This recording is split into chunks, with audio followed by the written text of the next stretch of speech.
देवीं सरस्वतीं व्यासं ततो जयमुदीरये। मूकं करोति वाचालं पङ्गुं लङ्घयते गिरिं यत्कृपातमहं वन्दे परमानन्दा हे माधवम्। अहं करगर्जनादि अहोरात्र सद्गुणम् हा कृष्ण राधिकानाथ प्रार्थनादिभवनम्।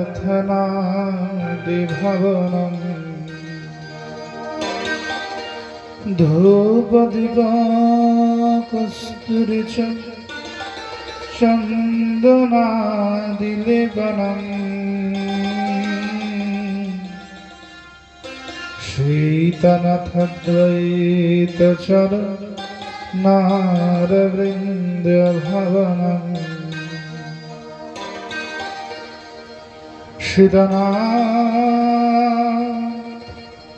আমার প্রভু আমি শ্রীয়াদ্বৈতের জন্ম জন্ম দিয় হে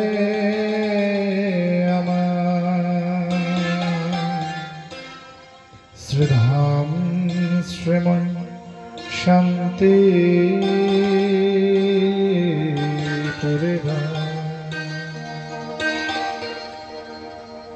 जय रूप सनातन भक्त रघुना श्रीजीव गोपाल भट्ट दास এই ছায় গোসাইয়ের করিচরণ যাহা হইতে বিঘ্ন নাশ অভীষ্ট পুরাণ। ভগবত কথায় আমি কিছু নাহি জানি, যাহা তোমরা বলো তাহাই আমি বলি। মোহনয়ধন জগতে নাহিয়া, সকল শ্রোতা বৈষ্ণবে পদধূলি দেহ মস্তকে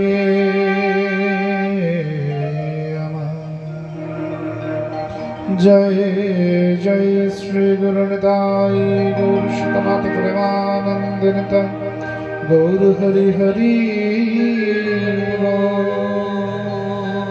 श्रीमद्भागवत महापुराण की वेद व्यास जी महाराज की, शुभ गोस्वामी पाद की, परीक्षित जी महाराज की जय जय श्री राम।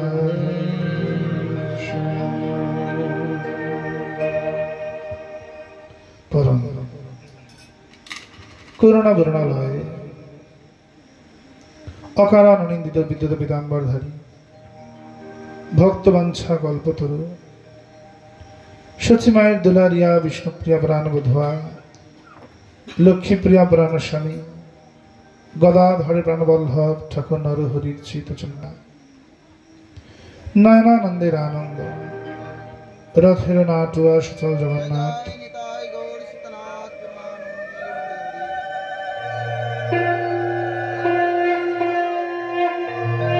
গম্ভীরাধীশ ভগবান আমার গৌরী সুন্দরীর অশেষ করুণায় কৃপায় দয়ানুকম্পায় আজ আমরা ভাগবত সপ্তাহ জ্ঞান ভক্তি মহাযজ্ঞের তৃতীয় দিবসে পদার্পণ করতে চলেছি। মনু শতরূপার 3 কন্যা, প্রসূতি, আকুতি, দেবহূতি। মনু মহারাজ তপস্যায় আছেন রত। এই 12 ভাগবতের এক ভাগবত হচ্ছেন এই মনু মহারাজ, আরেক ভাগবত ইনার নাতি। মনু মহারাজ তপস্যায় রত। ভগবান দর্শন দিয়ে বললেন যে, বলো মনু, তুমি কি চাও, কেন আমায় ডেকেছ? মনু মহারাজ বললেন যে, প্রভু, আমি তোমায় পুত্ররূপে পেতে চাই, তুমি পুত্ররূপে আমার গৃহে এসো। ভগবান বললেন, হে মনু, আমি তোমার ঘরে তো পুত্র হয়ে যেতে পারবো না, তবে আমি তোমার কনিষ্ঠা কন্যা দেবতীর গর্ভ হইতে পুত্ররূপে অতি অবশ্যই জন্মগ্রহণ করব। এদিকে কর্দম ঋষি তখন তপস্যায় বিন্দু নদের তটে। ভগবান দর্শন দিলেন। ঋষিবর কর্দম বললেন, প্রভু, আমি বিবাহ করতে চাই। বলে, সে কি কর্দম, তুই বিয়ে করতে চাও বলে আমায় ডেকে আনলে? তো যাকে ইচ্ছা বিয়ে করো, সমস্যা কই? বলে, না প্রভু, আমি এমন কোন কন্যাকে বিবাহ করতে চাই যার গর্ভ হইতে আপনি পুত্ররূপে জন্মগ্রহণ করবেন। ভগবান বললেন, আগামীকাল মনু মহারাজ তার কনিষ্ঠা কন্যা দেবহূতিকে নিয়ে তোমার দ্বারে আসবে। তুমি তাকে তোমার জায়া রূপে, ভার্যা রূপে গ্রহণ করবে। আমি তারই গর্ভ হইতে সাংখ্যযোগের প্রবক্তা রূপে, অবতার রূপে জন্মগ্রহণ করব। মনু মহারাজ আসলেন দেবহূতিকে নিয়ে। হে মনু মহারাজ, কি হেতু এসেছেন এখানে? ভূতাগমন কারণ।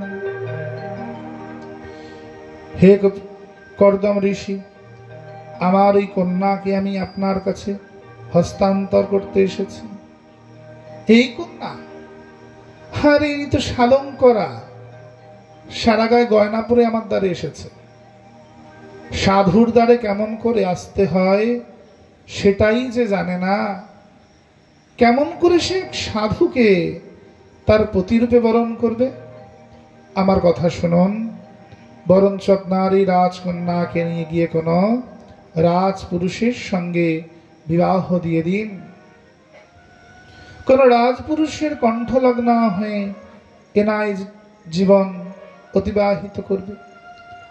আমার পত্নী হওয়ার যোগ্যতা এর মধ্যে নাই। যতক্ষণ না মাটির মূর্তি আগুনের তাপে তাপিত হয়, ততক্ষণ সেই মূর্তি সুন্দর হয় না। তেমনি তপস্বীর পত্নী হতে গেলে যে ত্যাগের প্রয়োজন, তার কোনোটাই আমি আপনার কন্যার মধ্যে দেখতে পাচ্ছি না। নিয়ে যান। মনু মহারাজ চলে যাচ্ছেন যে, চল মা, কোনো মতেই তোকে বিয়ে করবে না। দেবহূতি বললেন, পিতা, আমি তো বিয়ে করতে আসিনি। বিয়ে করতে আসিস নি মা? না। হে পিতা, বিবাহ করা আমার উদ্দেশ্য নয়। আমার উদ্দেশ্য ভগবানের মা হওয়া। আমি তো ভগবানের মা হতে এসেছি, বিবাহ করতে তো আসিনি। হে পিতা, আমি ভগবানের মা না হওয়া অবধি কোথাও যাব না। হে পতিদেব, আপনি বলেছেন আপনি রাজকন্যার ভার নিতে পারবেন না, আমার ভরণ পোষণ আপনি করবেন না। করতে হবে না। আমায় না দিতে হবে রাজপ্রাসাদ, না রাজভোগ, না স্বর্ণ অলঙ্কার। বরঞ্চ আমি আপনার সেবায় রত থাকবো আজীবন। কিন্তু প্রতিশ্রুতি দিন, যতক্ষণ না অবধি আপনি আমায় একটি পুত্র দিচ্ছেন, ততক্ষণ আপনি আমায় পরিত্যাগ করে যাবেন না। পতিদেব বললেন, তথাস্তু। 12টি বছর কেটে গেল। একে একে 12 বছর। কর্দম ঋষি একবারের জন্য দেবহূতির দিকে দৃষ্টিপাত করলেন না, ফিরে তাকালেন না। 12 বছর পরে চোখটা মেলে বললেন, কে হে তুমি কন্যা? চিন্তা করতে পারো, 12 বছর যে পুরুষটার সেবা করলেন, অক্লান্ত সেবা, 12 বছর পরে সেই পুরুষটি তাকিয়ে বলছে, কে হে তুমি মেয়ে? কেন রাগটা উঠবে তারপরে? কে দেবতী রাখলেন না। দেবতী বললেন, আমি মনুকন্যা, 12 বছর পূর্বে পিতার সঙ্গে আপনার দ্বারে এসেছিলাম। আপনি বলেছিলেন আমায় একটি পুত্র দেবেন, এই আশায় আমি আপনার দ্বারে বিরাজ করছি। পুত্রের মা কিন্তু আমি এখনো হইনি। তুমি মনু মহারাজের মেয়ে, তুমি দেবতী? আরে তুমি তো 12 বছর পূর্বে সাক্ষাৎ লক্ষ্মী প্রতিমা হয়ে আমার দ্বারে এসেছিলে। তবে কন্যা, এ কি অবস্থা তোমার? এ কি? যাও, বিন্দু নদে গিয়ে স্নান করে আসো, আমি তোমার মনোবাঞ্ছা অতি অবশ্যই পূরণ করব। এই 12 বছর ধরে তুমি যে আমার সেবা করেছ, তার প্রতিফল তুমি নিশ্চয়ই লাভ করবে কন্যা, যাও। দেবতী জলে নামলেন। বিন্দু নদীর তটে এক বিরাট প্রাসাদ, জলের তলায় প্রাসাদ, তার থেকে শত শত নারী বেরিয়ে আসছে। কারুর হাতে আমলকি তৈল, কারুর হাতে কঙ্কি কাটা, তো কারুর হাতে মঙ্গালিপ্ত দর্পণ, কারুর হাতে রেশমি বস্ত্র, কারুর হাতে স্বর্ণালঙ্কার, সাজসজ্জার সকল সরঞ্জাম। দেবতী অবাক হয়ে জিজ্ঞাসা করলেন, তোমরা কারা? আমি তো তোমাদের চিনি না। রমণীগুলো কেউ বলল আমি গঙ্গা, কেউ বলেন আমি যমুনা, কেউ বলেন আমি সরস্বতী। সকল তীর্থ একে একে আগমন করেছে দেবহূতির দ্বারে। একে একে কত তীর্থ এসেছে দেবহূতিকে কৃপা করার জন্য। এদিকে দেবহূতি দেখে বলল, এই পুরুষগুলি কারা? রমণীগণ বললেন, ওরা আমাদের স্বামী, সকল তীর্থরাজ। উনি পুষ্কর, উনি প্রভাস, উনি তীর্থরাজ প্রয়াগ, উনি গয়া ক্ষেত্র। দেবতী বললেন, আমি তো কখনো তীর্থে যাইনি, আমি তো কখনো আপনাদের ডাকিনি, আমি তো আপনাদের চিনি না। হে দেবতী, তুমি তীর্থে যাওনি তো কি হয়েছে? তুই 12 বছর ধরে এক নাগারে কর্দম ঋষির সেবা করেছ। তুই 12 বছর বৈষ্ণব সেবায় রত ছিলে। তাই আজ আমরা সকল তীর্থগণ একত্রিত হয়ে তোমার কাছে এসেছি তোমার চরণ কমল সেবা করব বলে। তীর্থযাত্রা পরিশ্রম সকলই মনেরই ভ্রম, সর্বসিদ্ধি গোবিন্দ চরণ। তীর্থজল পবিত্র গুণে লিখিয়াছেন পুরাণে, সেসব ভক্তিরও প্রবঞ্চ, বৈষ্ণবেরও সঙ্গীতে মন আনন্দিত অনুক্ষণ, সদা হয় কৃষ্ণ পদসঙ্গ। তাহলে কি তীর্থে যাব না? তাহলে যাব। তীর্থে গিয়ে পাপ ধোবো এই বিচার করে যাব না বাবা। পাপ ধোয়ার জন্য তীর্থে গমন করবো না। তীর্থে যাব কেন? তীর্থে যাব সাধু সঙ্গ করব বলে। সাধু সঙ্গের আশায় তীর্থগমন। পাপ ধোয়ার আশায় তীর্থগমন নয়। তীর্থে গিয়ে পাপ ধুয়ে আসলে বাড়িতে এসে তুমি তো আবার পাপ করবে, তুমি আবার আমিষ খাবে, তুমি আবার সাধু নিন্দা করবে, তুমি আবার বিগ্রহ সেবায় অপরাধ করবে। তাহলে তীর্থে গিয়ে পাপ ধুয়ে তোমার লাভ কি?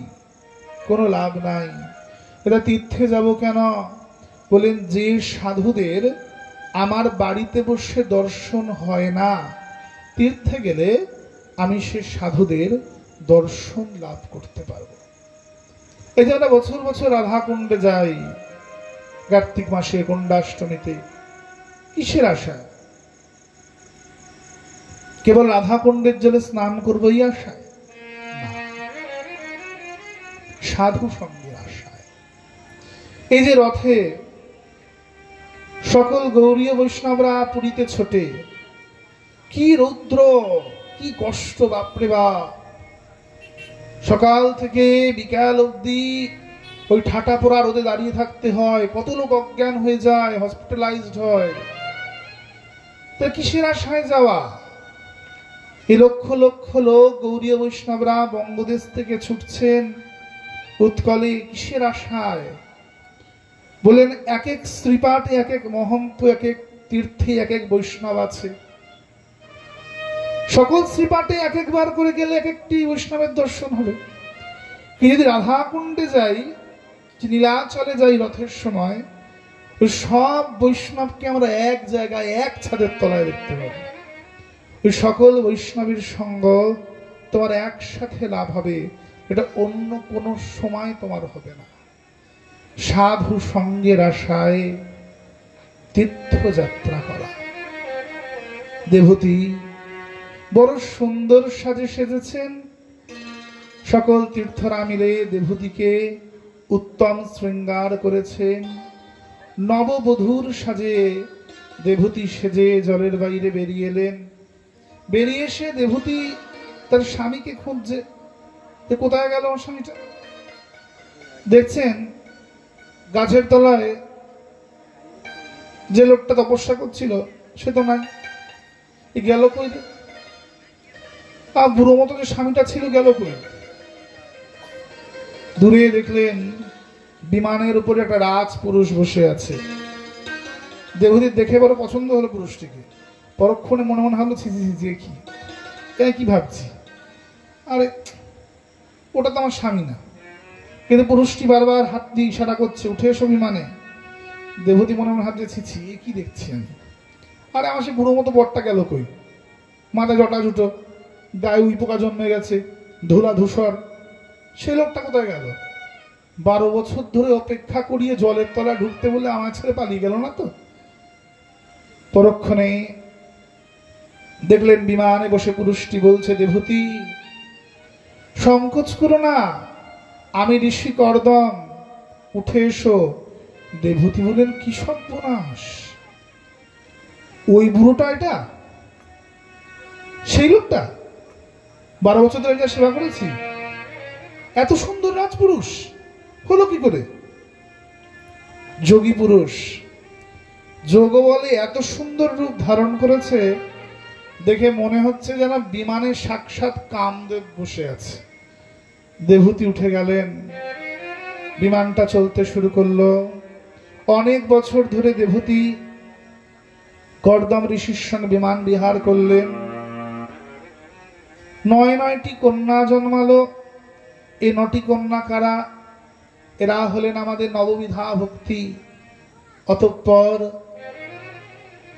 কর্দম ঋষি বললেন, দেবতী তোমার সাথে তো আমি অনেক বছর বিহার করলাম, তাহলে এবার অন্তত আমি যাই, এবার আমায় যেতে দাও। দেবতী বললেন, সে কি স্বামী, আপনি আমায় ছেড়ে চলে যাবেন? কর্দম ঋষি বললেন, হ্যাঁ, তুই 12 বছর আমার যে সেবা করেছ, সেই সেবার প্রতিফল তো আমি তোমায় দিয়েছি। এত বছর আমি তোমার সঙ্গে একত্রিত হয়ে বিমান বিহার করেছি, তুমি আমার স্ত্রী হওয়ার সকল সুখী তো আমার থেকে পেয়েছ। 9টি কন্যার মা হলে তুমি, তুমি যে ভাগ্য লাভ করেছ, মর্তে জন্ম নিয়ে স্বর্গের গন্ধর্ব কন্যারা ওই ভাগ্য লাভ করে না, তোমাকে আমি এত সুখ প্রদান করেছি। দেবতী হেসে বললেন, কে চেয়েছিল এই সুখ? আমি কি আপনার দ্বারে কামনার এই সুখ পাবো বলে এসেছিলাম? আমি তো এসেছিলাম ভগবানের মা হব এই স্বপ্ন নিয়ে। ভগবানের মা কিন্তু আমি এখনো হইনি। আপনি আমায় প্রতিশ্রুতি দিয়েছেন যে আপনি আমায় একটি পুত্র দেবেন। কর্দম ঋষি বললেন, তাই তো। আরে আমি তো ভুলেই গিয়েছি যে আমি কেন বিবাহ করেছিলাম। আরে আমি তো বিবাহ করেছিলাম এই জন্যই যে ভগবানকে পুত্র রূপে লাভ করব বলে, হে দেবতী, কামনার এই সন্ধিক্ষণে আমি আমার বুদ্ধি বিভ্রান্ত হয়েছি। আমি কেন বিবাহ করেছিলাম সে বুদ্ধি আমার লোপ পেয়েছে। কিন্তু তুমি, তোমার এমন সহনশীলতা, তোমার এমন সংযম দেবতী, যে তুমি ভুলো নাই যে কেন তুমি আমায় বিবাহ করেছিলে। সত্যি সত্যি তুমি দেবহতী। দেব বুদ্ধি যাহার, বা যার বুদ্ধি দেবতায় আহুতি গিয়েছে, দেবহতী। ওহে দেবহতী, তোমায় প্রণাম। সত্যি সত্যি তুমি ভগবানের মা হওয়ার যোগ্যা। ভগবান আমায় উচিতই বলেছিলেন যে মনোকন্যা সাক্ষাৎ দেবী স্বরূপা, আমি একমাত্র তার গর্ভ হইতেই জন্ম নেব। তোমায় প্রণাম। তোমার মতো পত্নী পেয়ে আমি ধন্য। দেবহতীকে নিয়ে পুনরায় বিমান বিহার করলেন। জন্মগ্রহণ করলেন সাংখ্যযুগের প্রবক্তা কপিল দেব ভগবান। বলো কপিল দেব ভগবান কি। জন্মগ্রহণ করলেন কপিল দেব ভগবান। অতঃপর কর্দম ঋষি কপিল মুনিকে দণ্ডবৎ প্রণাম করে বনগমন করলেন। দেবহূতি আর কপিল মুনি রয়েছেন গৃহে, কিন্তু দেবহূতির হঠাৎ করে একদিন কাম জাগ্রত হলো। দেবহূতি মনে মনে চিন্তা করলেন, হায় হায়, আমি এত বছর ধরে পতির সঙ্গে বিহার করেছি, কিন্তু আমায় তখন কামনা গ্রাস করতে পারে নাই, কিন্তু আজ এই বৃদ্ধাবস্থায় এসে এ কি হলো যে কাম আমাকে গ্রাস করছে। হায় হায়, আমি যাই, কোনো সাধুর চরণ কমলে যাই, সাধুর কাছে গিয়ে আমি জিজ্ঞাসা করি কেন আমার এরূপ হয়েছে। পরক্ষণে মনে মনে চিন্তা করলেন, আমি অন্য সাধুর কাছে কেন যাব? আমার পতি, আমার পুত্র কপিল মুনি, সেই তো সাংখ্যযোগের প্রবক্তা, আমি তার কাছে যাই। দেবহূতি কপিল মুনির কাছে এসলেন। হে পুত্র, তুমি জানো আমি এত বছর তোমার পিতার সঙ্গে বিমান বিহার করেছি, তখন কামনা আমাকে গ্রাস করতে পারে নাই, কিন্তু আজ এত বছর পরে হঠাৎ করে আমি কামে জর্জরিত হয়েছি। হে পুত্র, তুমি বলে দাও কেন আমার এরূপ হয়েছে, আর বলো কি করলে কামনা আমাকে চিরতরে পরিত্যাগ করে চলে যাবে, আর আমি সেই ব্রহ্মচরণ কমল লাভ করব। পুত্র বললেন, মা, আমার প্রদত্ত জ্ঞান তুমি গ্রহণ করতে পারবে না। কেন পুত্র? তুমি সমগ্র জগৎকে জ্ঞান প্রদান করো, আর নিজের মাকে জ্ঞান প্রদান করবে না। হে মাতা, এই সমগ্র জগৎ আমাকে গুরু জ্ঞানে দেখে, আর তুমি আমায় পুত্র বোধ করো। তা যতক্ষণ না অবধি পুত্রবোধ ঘুচে গিয়ে গুরুবোধ আসছে, ততক্ষণ তো জ্ঞান গ্রহণ করা যায় না। মা, দেবহূতি পুত্রের কপালে চন্দন লাগালেন, গলায় মালা পরালেন, উত্তম আসনে পুত্রকে বসালেন, আর কপিল মুনি চরণ প্রান্তে বসে মা প্রশ্ন করছে পুত্রকে। কি মধুময় দৃশ্য! এবার একটু কল্পনা করুন যে পুত্র উত্তম শাস্ত্র প্রবক্তা প্রবচন করছেন, আর মা চরণতলে বসে একে একে শাস্ত্রের প্রশ্ন জিজ্ঞাসা করছেন। কি অপরূপ আমাদের ভারতের ধরোহর, কি অপরূপ আমাদের সনাতনী পরম্পরা। শোনো মা, যেথায় থাকে রাম সেথায় না আসে কাম, যেথায় থাকে কাম সেথায় নাহি আসে রাম। কৃষ্ণ সূর্য সম, মায়া অন্ধকার, যেথায় থাকেন কৃষ্ণ সেথায় নাহি মায়ার অধিকার। হে মাতা, তুমি যেই কামনায় পরবশ হয়েছিলে, হয়ে যেই তুমি আমার কথা চিন্তা করেছ, পুত্র কপিলের কথা, কামনা তোমায় পরিত্যাগ করে চলে গেছে। মা, তাই তোমার মধ্যে জ্ঞান অন্বেষণের স্পৃহা জেগেছে। শোনো মা, আমি তোমায় সাংখ্যযোগের কথা বলি। সাংখ্যযোগ বলছে এই দেহটা আমি নই। আমি কে?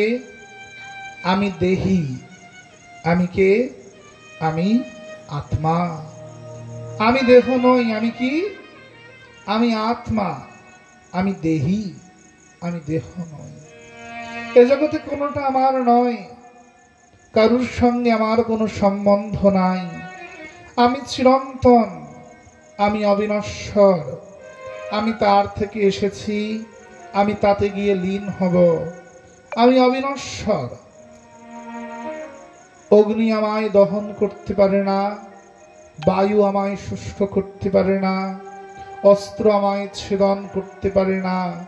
আমি অদ্দহ, আমি অক্লেদ্য, আমি অশুষ্ক।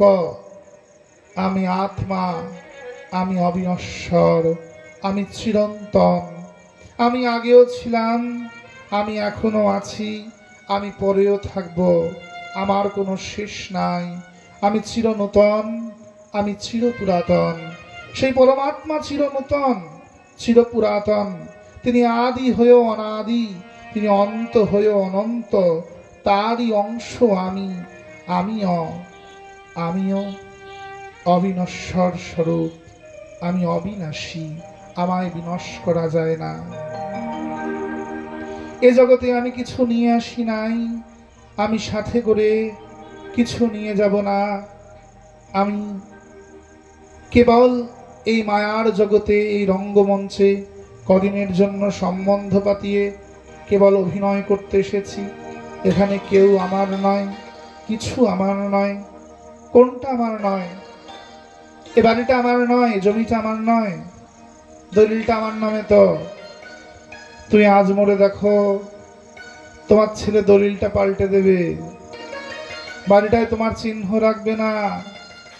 তোমার নাতি এসে ডেকোরেশন পাল্টে দেবে।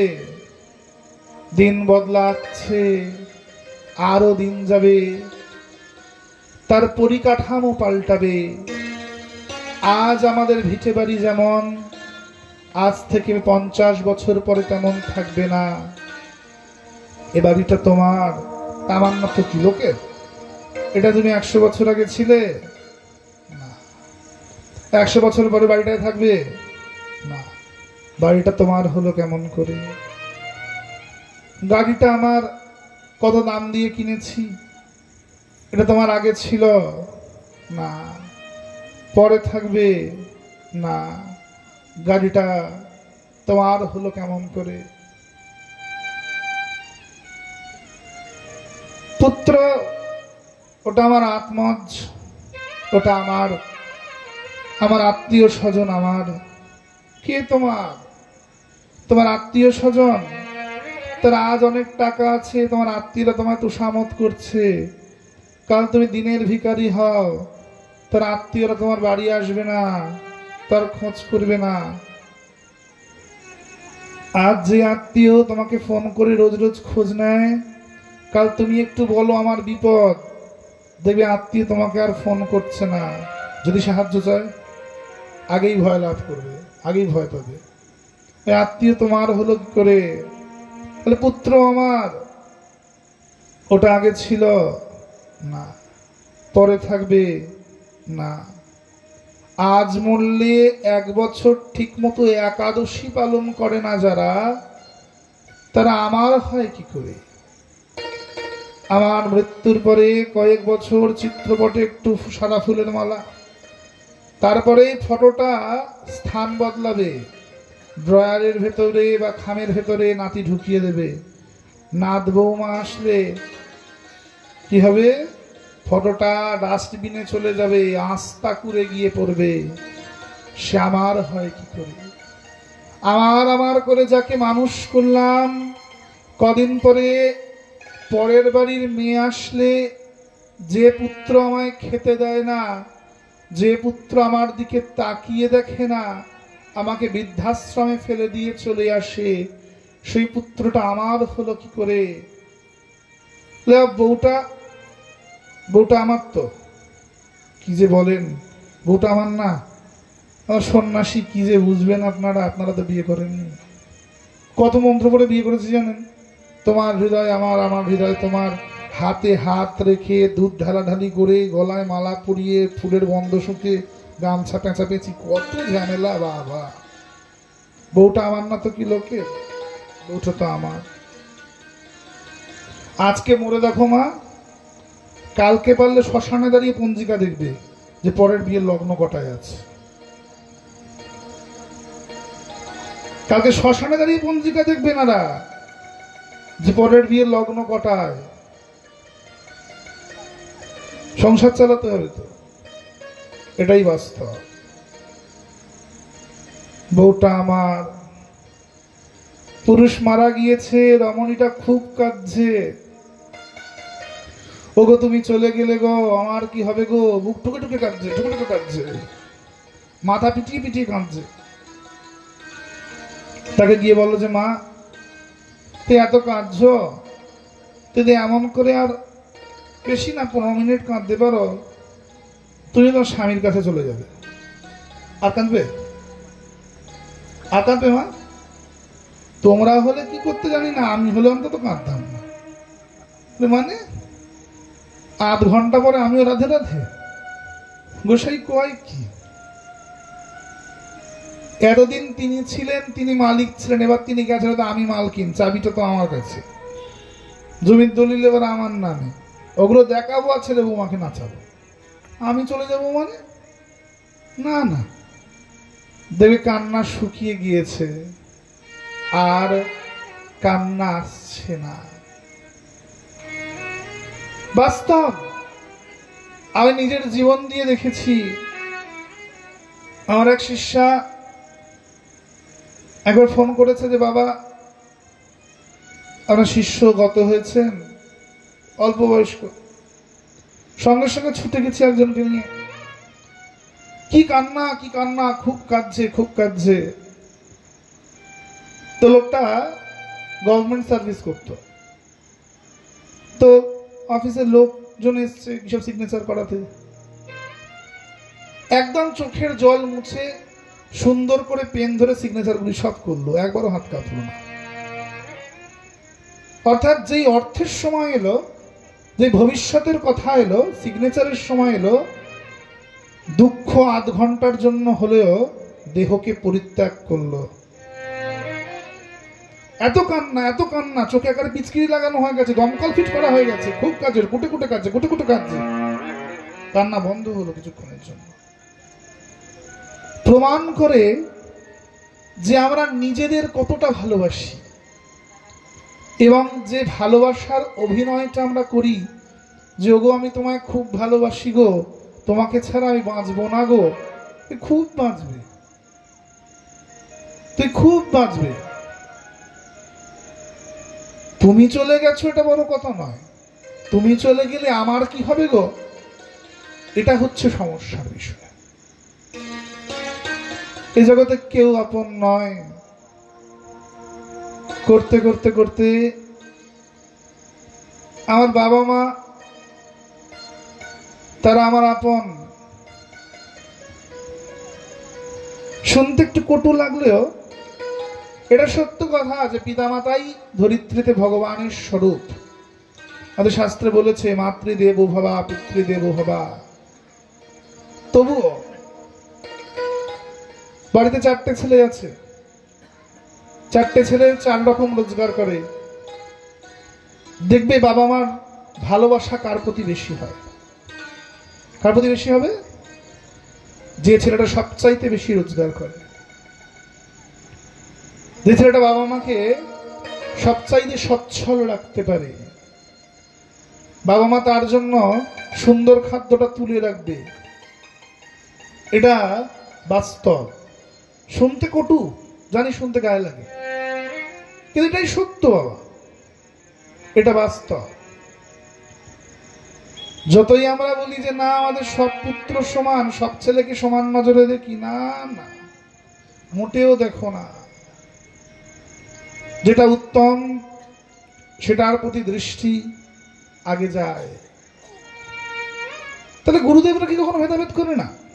প্রশ্ন করতে পারি, সাধারণ বাবা মারা তারা প্রশ্ন করে আমাদের কাছে। হ্যাঁ, একই রক্ত মাংসের শরীর, একই জিনিস। 10টা শিষ্যের মধ্যে যে শিষ্য বেশি পাণ্ডিত্য লাভ করে, গুরুদেবের দৃষ্টি তার প্রতি আগে যাবে, এটা খুব স্বাভাবিক। যে ছেলেটা বেশি পণ্ডিত, যে শাস্ত্রজ্ঞানী, তার দিকে আগে দৃষ্টি যাবে গুরুদেব, এটা খুব স্বাভাবিক, এটা হতেই হবে, এটাই বাস্তব। ভাবে বলছেন, হ্যাঁ সত্যি শুনতে কটু, কিন্তু এটাই সত্য, এটাই বাস্তব, এটাই সাংখ্যযোগ। আপন নয়, আপন নয় বলতে বলতে বলতে আমার দেহটাও আমার আপন নয়। এটা তুমি 100 বছর আগে নিয়ে এসেছিলে না, 100 বছর পর নিয়ে যাবে না। এ দেহটায় তুমি আগে ছিলে না গো, তুমি এই দেহটায় ভবিষ্যতে থাকবে না। এ দেহটা কৃমি কীটের মধ্যে মাতৃগর্ভে ছিল, বেরিয়ে এসে তুমি পেলে। তার আগে তুমি কোথায় ছিলে? কি তোমার পরিচয় ছিল? আর এই দেহটা পরিত্যাগ করে বেরোলেই বা কি তোমার পরিচয় হবে? তুমি কে? সর্বপ্রথম নিজেকে চিনতে শেখো। তুমি কে? আমি কে? আমি আত্মা।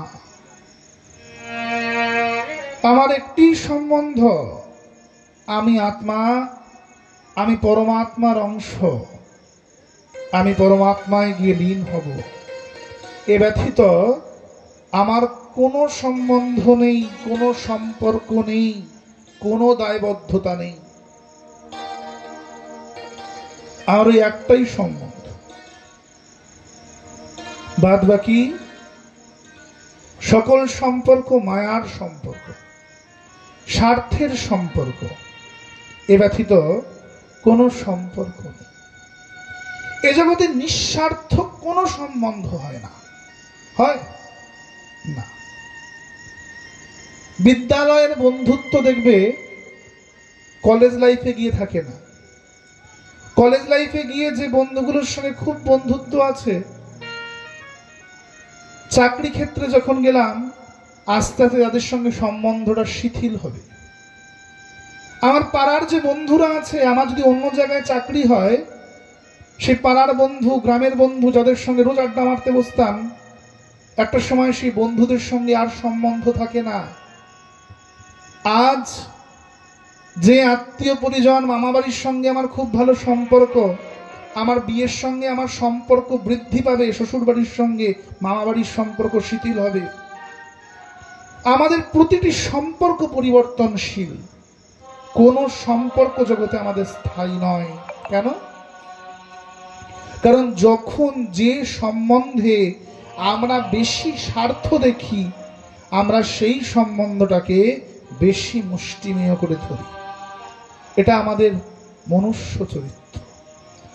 বাইরে থেকে আমরা দেখতে খুব সুন্দর, আমাদের দাঁতগুলো ভেতরে ঢোকা, আমাদের নখগুলো বড় বড় পশুদের মতো নয়, কিন্তু আমাদের স্বার্থে যদি আঘাত পড়ে, সঙ্গে সঙ্গে আমাদের দাঁত নখগুলো বাইরে বেরিয়ে আসে, আসল চেহারাটা বাইরে বেরিয়ে আসে আমাদের। দর্পণের সামনে দাঁড়িয়ে, আয়নার সামনে দাঁড়িয়ে জিজ্ঞাসা করবে নিজেকে, তুমি কে? কোথা থেকে এলে? কি তোমার পরিচিতি? কি তোমার কাজ? কি তোমার গতি? কেন এসেছো তুমি? কোথায় বা যাবে? বারবার নিজেকে প্রশ্ন করো। নিজেকে জাগানোর নামই সাংখ্য দর্শন। আগে নিজেকে জাগাও। নিজেকে যেই জাগ্রত করবে, নিজেকে যেই চিনবে, পরমাত্মাকে তুমি আপনা হতেই চিনতে পাবে। আগে নিজেকে আত্মদর্শন করো, নিজেকে চেনার চেষ্টা করো। এটার নামই সাংখ্যযোগ। মা বললেন, পুত্র তাহলে আমি এই যোগের দ্বারা সাধন করব না। এটা মুখে বলা খুব সোজা, করা খুব কঠিন। আমার নয় আমার নয় বলতে যত সোজা, পালন করা তো সোজা। মুখে বলছি আমার নয় আমার নয়, এখনই কেউ গ্রন্থটা নিয়ে টান দিতে হবে, এই আমার গ্রন্থ আমার গ্রন্থ ছেড়ে দেবো না। যতটা মুখে বলা সোজা আমার নয়, নিজের জীবনে উপলব্ধিতে আনা অত সোজা নয়। মুখে বলছি দেহটা আমার নয়, দেহটার চিমটি কাটু পুড়িয়ে দিক, কেউ চিৎকার করে আর আমার লাগছে, আমার লাগছে, আমার দেহের লাগছে, আমার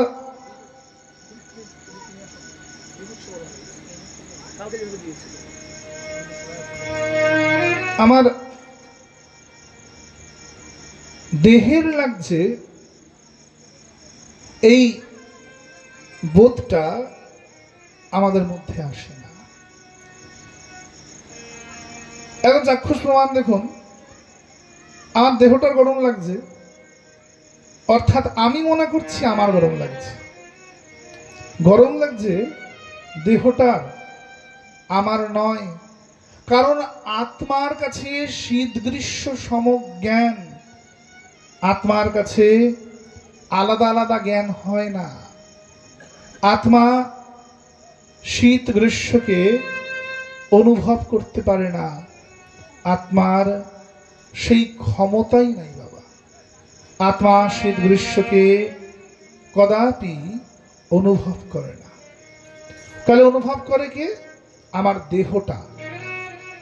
এটা মুখে বলতে সোজা, কিন্তু নিজের জীবনে উপলব্ধিতে আনা প্রচন্ড শক্ত। নিজের জীবনে একে উপলব্ধিতে কদাপি আনা যায় না। তাই সাংখ্যযোগ বুঝবো, জীবনে পালন করার চেষ্টাও করব, কিন্তু সাংখ্যযোগ দ্বারাই যে গোবিন্দ লাভ করব এটা অত সোজা না। শোনো মা, আমি তোমায় কর্মের কথা বলি, কারণ এই দেহকে ধারণ করতে গেলে কর্ম তোমায় করতেই হবে। কর্ম ব্যথিত তুমি কদাপি এই দেহকে ধারণ করতে পারো না। কর্ম করেই, কর্মের দ্বারাই এই দেহকে আমাদের ধারণ করতে হয়। তাই দেহকে ধারণ করার জন্য কর্ম করতে হবে আমাদের। কিন্তু কর্মণ্যেবাধিকারাস্তে মা ফলেষু কদাচন, তুমি কর্ম তো করবে, কিন্তু কর্ম ফলের উপরে তুমি তাকাবে না। তুই কর্ম করে যাও, তুই কর্মফলের কথা চিন্তা করবে না। আমরা কি করব? কর্মফলের কথা চিন্তা করব না। তুই মনে করবে আমি কর্মটা গোবিন্দের জন্য করছি। যদি এটি করতে পারো, তুই সহজে গোবিন্দ লাভ করবে, তোর সহজে গোবিন্দ চরণ প্রাপ্ত হবে। এই গতকাল একাদশী গিয়েছে। একাদশী করেছেন সবাই? হাত তুলন দিয়ে কজন করেছেন? বাহ, এবারে সংখ্যাটা বেড়েছে, উত্তম। গৌর হরি বল। আমরা একাদশী করেছি কেন? আর একাদশী করেছি কেন মা? একাদশী কেন করি আমরা? আর একাদশী কেন করি? আর একাদশী কেন করি বলুন? পাপ ক্ষয়ের জন্য। তাহলে সকাম একাদশী করেন আপনি, তাহলে মানে আপনার একাদশীটা সকাম, মানে আমার পাপ ক্ষয় করার জন্য আমি একাদশী করছি। তাহলে হিসাব মতো আপনার ভাবনা এখানে সকাম হয়ে গেল। কেন করি একাদশী? হ্যাঁ,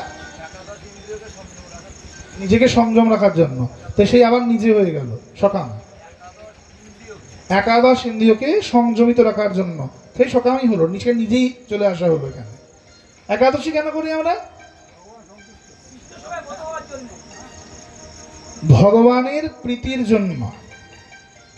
কৃষ্ণ প্রীতার্থে।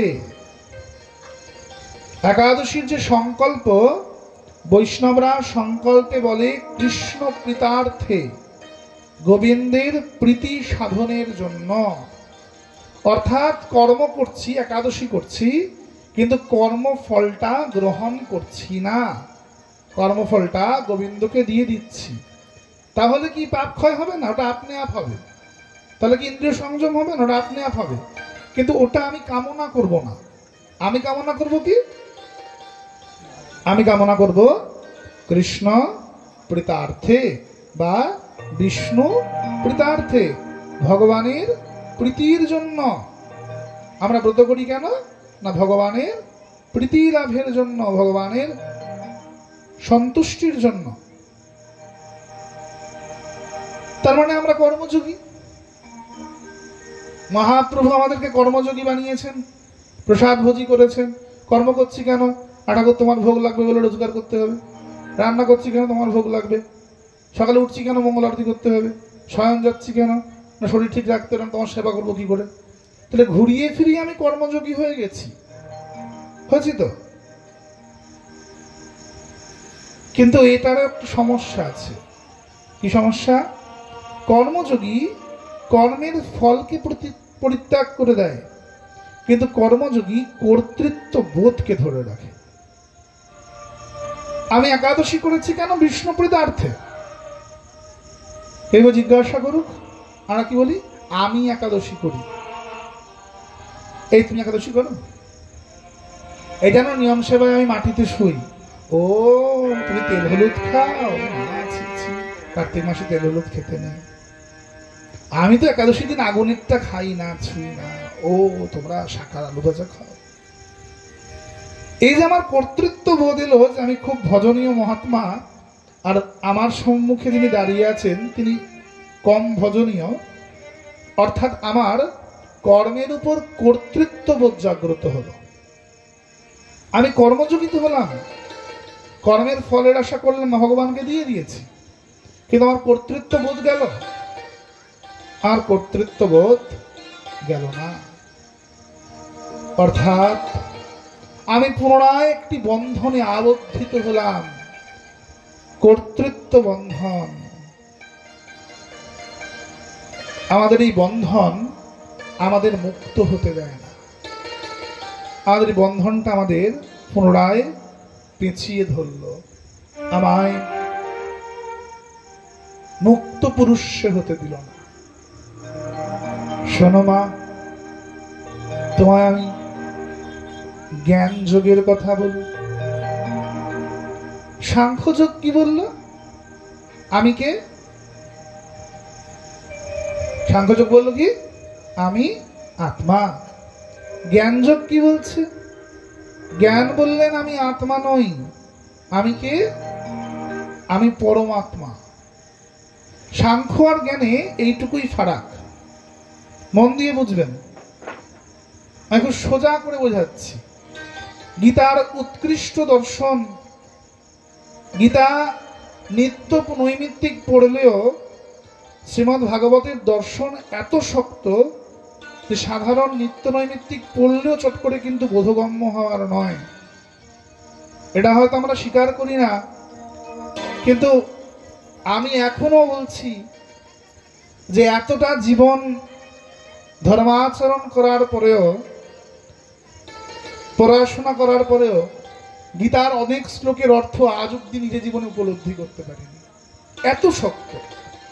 ভগবান কৃষ্ণচন্দ্র যে কোন উৎকৃষ্ট পর্যায়ে কি অর্জুনকে বলেছেন, আর মহামুনি বেদব্যাস যে কি রচনা করেছেন।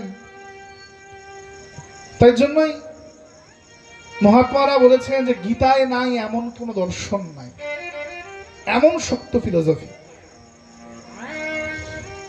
এবং প্রতিটি যোগ, এই সাংখ্যযোগ, কর্মযোগ, জ্ঞান যোগ, ক্ষেত্রজ্ঞ যোগ, প্রতিটি যোগ প্রতিটি যোগের থেকে আলাদা। যদি কেউ মনে করে যে আমি গীতাটা পুরো পড়েছি মানে গীতার সব কথা আমি গ্রহণ করে নেব, তাহলে সে কিন্তু গ্রহণ করতে পারবে না। গীতার যে প্রতিটি যোগ আছে, একটা যোগের থেকে আরেকটা যোগ কন্ট্রাডিক্টরি, আরেকটা যোগের সঙ্গে একটা যোগ মেলে না। সাংখ্যযোগকে যে মানে চলবে, সে কিন্তু জ্ঞান যোগকে মানতে পারবে না। আবার জ্ঞান যোগকে যে পূর্ণরূপে আঁকড়ে ধরবে সে ভক্তি যোগকে ধরতে পারবে না। তাই আমাদের প্রতিটি যোগকে বুঝতে হবে, বুঝে আমাকে এবার নিজেকে নির্ধারণ করতে হবে যে কোন যোগ অনুযায়ী আমি চলব। যেমন শ্রীমদ্ ভাগবত গীতার একটি বিশিষ্ট যোগ হচ্ছে রাজযোগ। রাজযোগ অনুযায়ী কিন্তু ভগবান নিরাকার নির্গুণ, সাকার সগুণ নন। এবং এই যে জ্ঞানের একটি কথা বলছে যে জীবমাত্রে গোবিন্দ অধিষ্ঠান, রাজযোগ কিন্তু পূর্ণরূপে সেটাকেই মানে। এবং রাজযোগ অনুযায়ী সর্বত্র গোবিন্দের অধিষ্ঠান, সবার মধ্যে গোবিন্দ আছেন, এবং তারা বিগ্রহ সেবাকে মানবেন না। রাজযোগ এমন জায়গায় গিয়ে দাঁড়িয়ে আছে। তাহলে রাজযোগ কি ভুল? না, ভুল না। সনাতন ধর্মের 6টি দর্শন সরদর্শন। সাংখ্যযোগের প্রবক্তা হচ্ছেন কপিল মুনি, কিন্তু সাংখ্য দর্শনটাই একমাত্র দর্শন নয়। সনাতন ধর্মে 6টি দর্শন রয়েছে। তার মধ্যে বিশিষ্ট হচ্ছে সাংখ্য, কর্ম, জ্ঞান, ভক্তি, মোক্ষ। এই জ্ঞান যোগ কি বলছে? জ্ঞান কি বলে? আমি কি? আমি পরমাত্মা। সাংখ্য বলে আমি আত্মা, জ্ঞান বলে আমি পরমাত্মা। সাংখ্য বললেন আমি আত্মা, সাংখ্য নিজেকে পরমাত্মা বলে না। জ্ঞান বলে আমি পরমাত্মা। শুধু আমি পরমাত্মা নই, সর্বত্রে পরমাত্মা বিরাজ করছে। যাহা যাহা নেত্র পরে তাহা তাহা কৃষ্ণ স্রোত, ব্রহ্মময়ং জগৎ। জগতে সর্বত্র কি রয়েছেন? ব্রহ্ম। এটাই তো শৈববাদ, শঙ্করের বাদ, জগৎগুরু শঙ্করাচার্যের বাদ হচ্ছেন এটাই, যে আমি কি? চিদানন্দ রূপা শিবোহম শিবোহম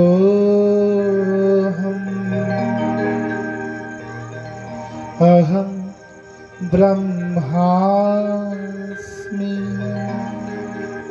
আমি কি? না, আমি ব্রহ্ম, অহম ব্রহ্মাস্মি। চিদানন্দ রূপায়, তিনি সচ্চিদানন্দ স্বরূপ, আমিও সচ্চিদানন্দ স্বরূপ। চিদানন্দ রূপায় শিবোহম, শিব যুক্ত অহম, অহম মানে আমি, তো শিবোহম আমি শিব, আমি শিব। আমি জীব নই, আমি কি? আমি শিব। আমি সেই নিরাকার নির্গুণ ব্রহ্ম, তিনি আমার মধ্যেও আছেন, তিনি সবার মধ্যে আছেন। অহং খল্লিদং ব্রহ্ম, আমার মধ্যে সেই ব্রহ্ম সত্তা বিরাজ করছে। তাহলে কি ভুল? সম্পূর্ণ ঠিক। আমার মধ্যে সেই ব্রহ্মই আছেন, আত্মা পরমাত্মার অংশ। সাংখ্যযোগ তাই বললেন। শঙ্কর কি বললেন? শঙ্করাচার্য কি বলছেন? বা জ্ঞানবাদ কি বলছেন ভগবান গীতায়?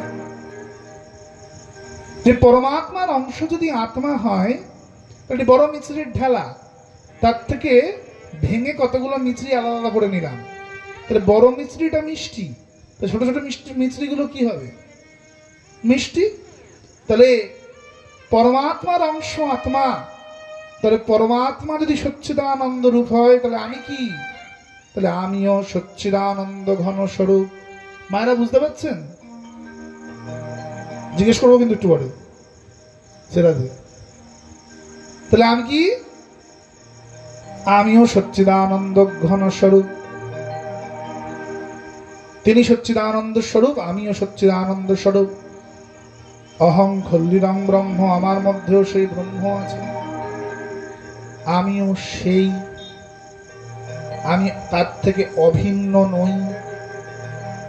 এটা অদ্বৈতবাদ বলে। কি বলে?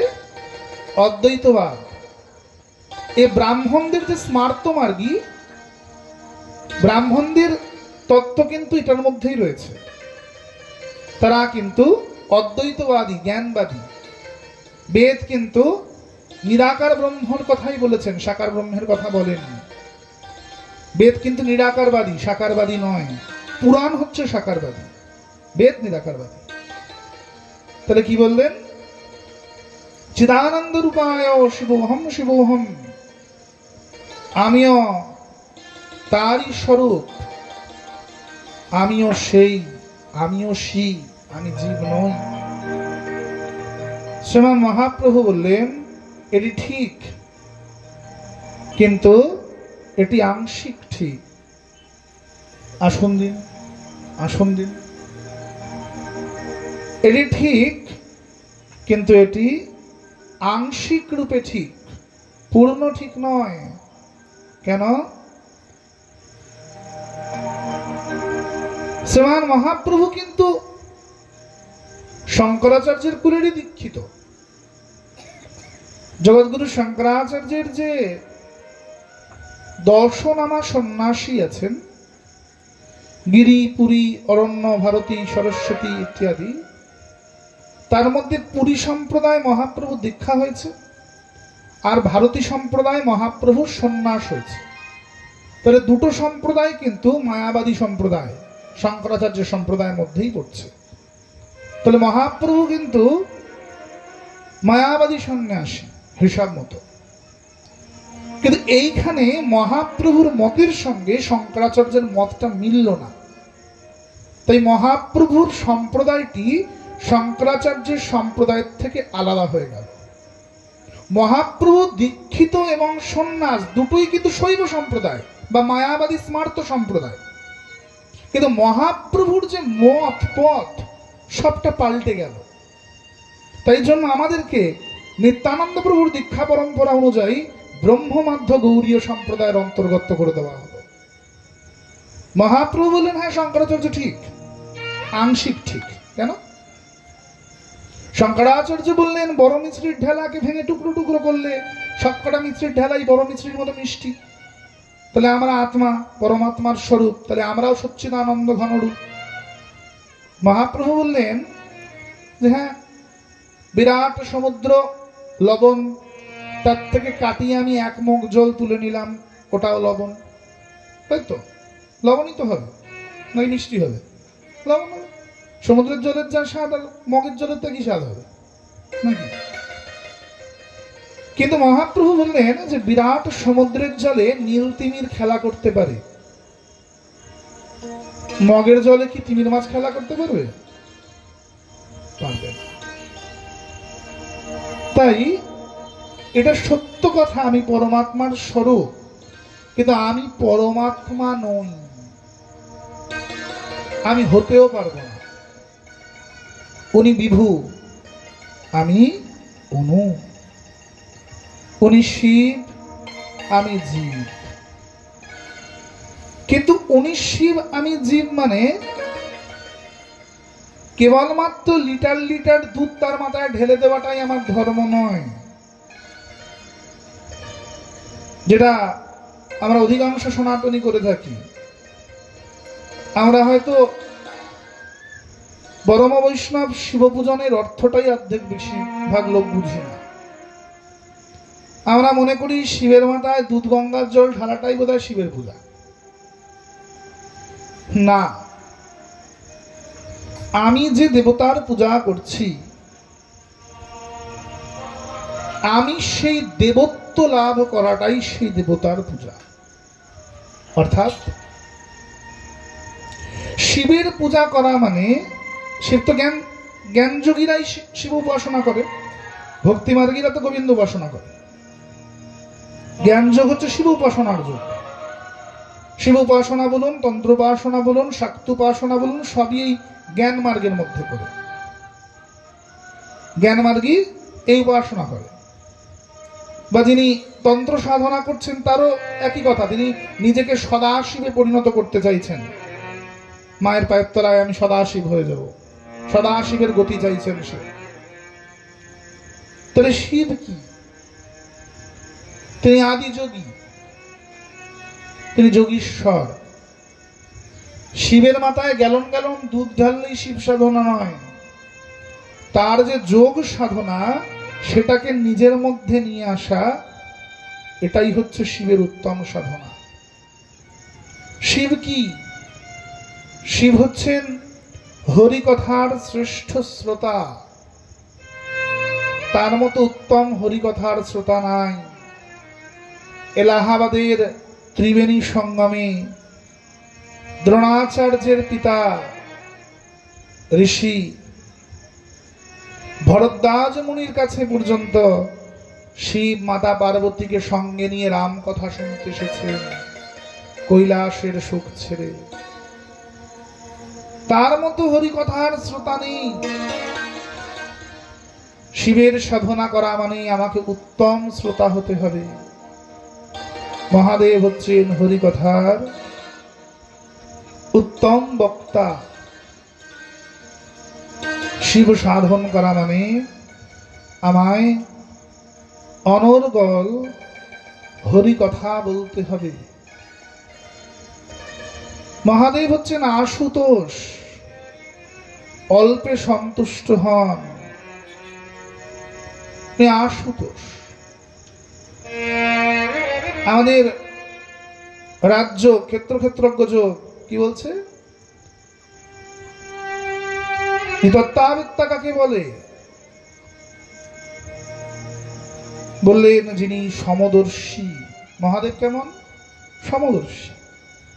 বিষ্ণু কিন্তু দেখেন যে উত্তম এ অধম, এই জন্যই কৃপা করছেন। মহাদেব দেখেন, দেখেন। ইনি ভস্মাসুরকে তাই বর দিয়ে দেন, যার মাথায় হাত রাখবি সে পুড়ে ছাই হবে। ভস্মাসুর শিবের মাথায় হাত দিতে যায়। ইনি এমন সমদর্শী। তাই সাধক যিনি শিব উপাসনা করছেন তিনি সমদর্শী হবেন। জগৎগুরু শঙ্করাচার্যের মধ্যে তখনও ব্রাহ্মণ্যবাদ ছিল। যখন উনি একদিন বেনারসের পথ দিয়ে হাঁটছেন তো মহাদেব স্বয়ং চণ্ডালের রূপ ধারণ করে আসলেন শঙ্করাচার্যের কাছে। চণ্ডালের রূপ ধারণ করে এসছেন। শঙ্করাচার্য বললেন, রাজপথ থেকে সরে দাঁড়াও, তোমাকে ছুলে আমার সন্ন্যাস নষ্ট হবে, আমি যাব। চণ্ডাল হেসে বলল, কেমন শৈব সন্ন্যাসী তুমি যে চণ্ডালে আর ব্রাহ্মণে ভেদ দেখো? যিনি অঘোর, যিনি সদ্য জাত, যিনি বাম, তার আবার ব্রাহ্মণ চণ্ডাল কিসে? কিন্তু শ্মশানচারী, চিতাভস্য যার অঙ্গের বিভূতি, তিনার আবার চণ্ডাল কি? তিনার আবার ব্রাহ্মণ কি? তাহলে এখানে প্রশ্ন করতে পারি আমরা, তাহলে কি বাবা আমরা বিচার করব না? সদাচারী দুরাচারী বিচার করব না? 100 বার করবো। আমরা বৈষ্ণব, কে করবে না? বামদেবের মতো পর্যায়ে যিনি চলে গেছেন তিনি করতেন না। তোমরা কি পারবে বামদেবের মতো কুকুরের সাথে এক থালায় খেতে পারবে? তোমরা পারবো? আমরা মা পারবে? বামদেবের পর্যায়, বামা খাবার যে পর্যায়, তিনি শিব স্বরূপ ধারণ করেছিলেন, সদাশিবে পরিণত হয়েছিলেন তার যোগের দ্বারা। তিনি কুকুরে আর গরুতে এক দৃষ্টি দেখেছেন, তিনি মেদ্যতে আর ফল এক দৃষ্টিতে দেখেছেন। তাই যেটা বামদেবের পক্ষে সম্ভব সেটা আমার পক্ষে সম্ভব নয়। একটা সাধারণ ব্রাহ্মণ যদি বলে যে আমি মাংস খাবো, এটা আমার অধিকার, না, এটা তোমার অধিকার নয়। তুমি ব্রহ্ম গায়ত্রীতে দীক্ষিত, তোমার এই অধিকার নাই। কিন্তু হ্যাঁ, যার শাক্তাভিষেক হয়েছে, যিনি সেই পর্যায়ে পৌঁছে গেছেন ঋষি বামদেবের মতন, যিনি কুকুরের সঙ্গে এক থালায় খেতে পারেন, যিনি শ্মশানের থেকে আতপোড়া মোড়া তুলে এনে খেতে পারেন, যার মধ্যে ঘৃণা নাই। বামদেব যেখানে খেতেন সেখানে বিষ্ঠা ত্যাগ করতেন। আমরা যেমন গায়ে চন্দন মাখি, উনি গায়ে মল মাখতেন। পারবে মাখতে? সম্ভব তোমার পক্ষে? আর সে ব্রাহ্মণ দিদি বাড়িতে পুজো করাতে পারবে? উনারটা উনাকে মানায়, আমাকে নয়। আজ তো এমন দিন এসছে, দেখা যায় পাড়ার মোড়ে মোড়ে কালী পূজার সঙ্গে সঙ্গে তারা পূজাও শুরু হয়ে গিয়েছে। ঘরের মধ্যে মা তারার ফটো। আশ্চর্য! আরে তারা তোদের পূজিত দেবী নয় রে, তিনি শ্মশানাধিষ্ঠাত্রী দেবী, সর্বত্যাগী অঘোরী তান্ত্রিকের দেবী। যে ব্যক্তি জগতের কোনো আহার গ্রহণ করবে না, শ্মশানে আত্মরা মরা যে খাবে, তার জন্য উনি সাধন দেবেন, তোর জন্য নয়। তুই তার সাধনা করতে পারিস না, সাধারণ গৃহী। তার সাধনা আমাদের জন্য নয়, আমরা এটা করতে পারি না। যারা গৃহস্থ তাদের জন্য গোপাল সেবাই শ্রেষ্ঠ। তোমরা গোপাল সেবায় মন দেবে। যিনি নিরাপরাধে তোমার সেবা গ্রহণ করবেন, সেবা অপরাধ দেখেন না, যিনি বাচ্চা, গোপাল সেবা তোমার জন্য, ওটা তোমার জন্য নয়, তোমার ওটার অধিকার নাই। যত না ভিড় নবদ্বীপের ধামেশ্বর মন্দিরে হয়, তার বোধহয় সহস্র গুণ ভিড় তারাপীঠে হয়। কেন না? মদের কাউন্টারে লাইন দেওয়ার জন্য। বামদেব এমন সাধনা করেননি রে, উনি ওটা তুমি হতে পারবে না, ওটা তার পক্ষেই সম্ভব। নিজেকে আশুতোষে পরিণত করা অত সোজা নয়। দীর্ঘ সাধন বলে এটা হয়, দীর্ঘ সাধন বল, এক দিনে হয় না। বিজয়কৃষ্ণ গোস্বামী পাদের সঙ্গে লোকনাথ ব্রহ্মচারী এবং তৈলঙ্গ স্বামী, এই তিনজনে খুব ভালো বন্ধু ছিলেন। আমাদের বঙ্গের তিন রত্ন, তিন সাধক, একজন বৈষ্ণব সাধক, একজন শৈব সাধক, একজন তন্ত্র সাধক। তৈলঙ্গ স্বামী তন্ত্র সাধক, বিজয়কৃষ্ণ গোস্বামীপাদ অদ্বৈত প্রভুর দশম পুরুষ, ইনি বৈষ্ণব সাধক, আর লোকনাথ ব্রহ্মচারী ইনি শৈব সাধক। কিন্তু তিনজন খুব ভালো বন্ধু, এবং তিনজন একসাথে বসে শাস্ত্র পর্যালোচনা করেন আর একসঙ্গে তীর্থযাত্রা করেন। এদের মধ্যে কোনো দ্বন্দ্ব নেই। কেন বলুন তো? কারণ এদের যার যার পরম্পরা অনুযায়ী উৎকৃষ্ট স্থানটি বোঝেন, যে আমায় কোন মার্গটা দিয়ে সাধন করতে হবে। বিজয়কৃষ্ণ গোস্বামী পাদ তৈলঙ্গ স্বামীর সঙ্গে বেনারসে গেছেন, তো অন্নপূর্ণা মন্দির আছে সেখানে। বেনারসে অন্নপূর্ণা প্রকটিত, একদম বিশ্বনাথের মন্দির থেকে বেরোলেই অন্নপূর্ণা মন্দির, যেখানে অন্নছত্র চলে।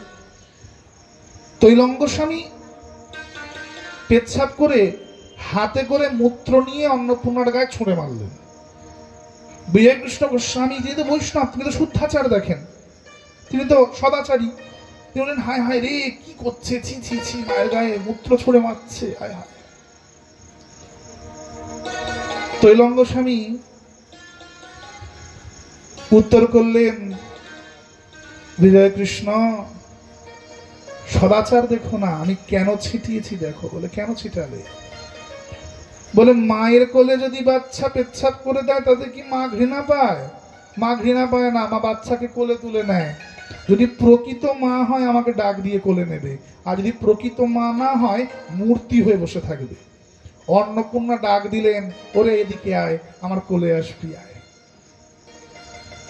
তৈলঙ্গ স্বামীর পক্ষে যেটা সম্ভব সেটা আমার পক্ষে সম্ভব নয়। আমি সাধারণ জীব, আমার জন্য ভক্তি মার্গটাই শ্রেষ্ঠ। আমি ভক্তি মার্গ অনুযায়ী হরিভজন করব, আমি অন্যটা করতে পারবো না। ওই অঘোর সন্ন্যাসীর নয় বা বামাচারী সন্ন্যাসীর ন্যায়, শাক্তাভিষেকৃত তান্ত্রিকের ন্যায় আমি সাধারণ জীব এটা করতে পারে না। তাই তোমাকে সদাচার মানতে হবে, তোমায় শুদ্ধাচার মানতে হবে, কারণ তুমি গৃহী, তুমি তাদের মতো করতে পারবে না। তোমায় নিরামিষভোজী হতেই হবে, তোমায় মদ্য মাংস মদিরা আদি পরিত্যাগ করতে হবে। তুমি ওটি গ্রহণ করতে পারবে না, তুমি করতে পারো না। জ্ঞান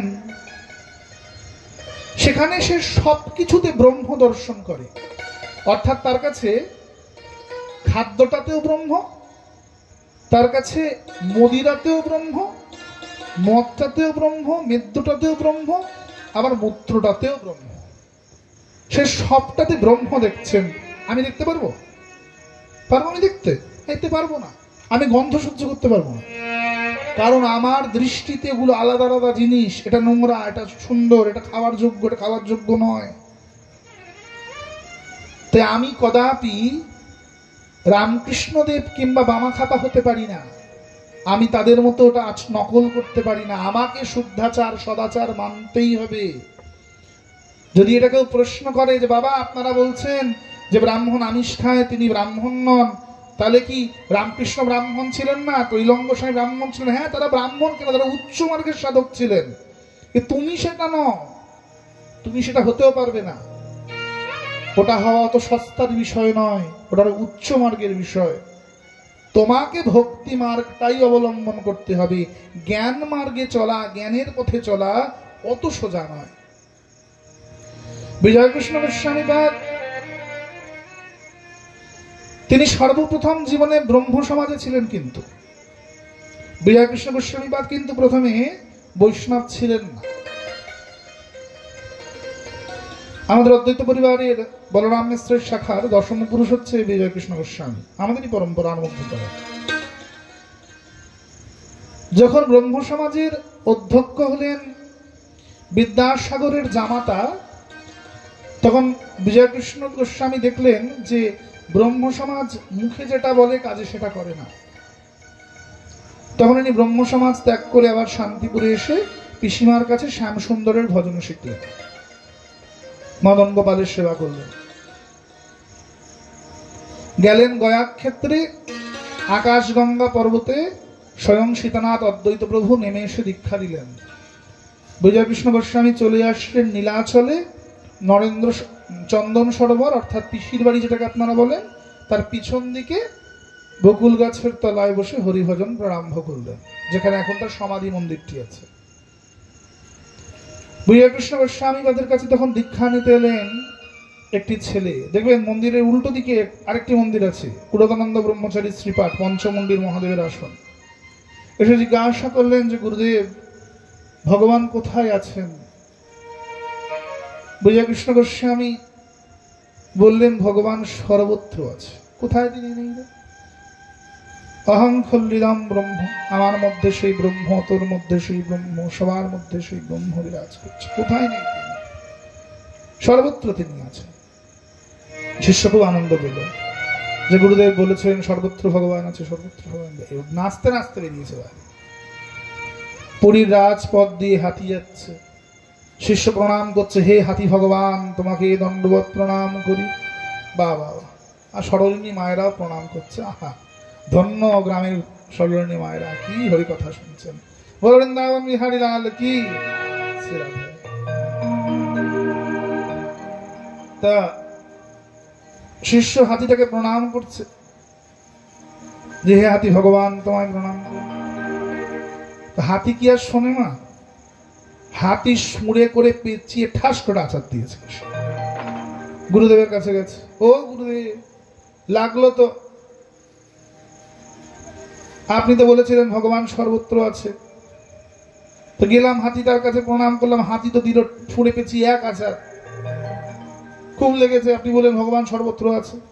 ওরে মূর্খ, আমি তো তোকে বলেছিলাম ভগবান সর্বত্র আছে। তা হাতিটার মধ্যে ভগবানকে দেখতে পেয়েছিস, আর হাতিটার পিঠে মাহুত ভগবান যে চিৎকার করছে হাট যাও হাট যাও, সরে যাও সরে যাও, মাহুতটার মধ্যে ভগবানকে দেখতে পাসনি?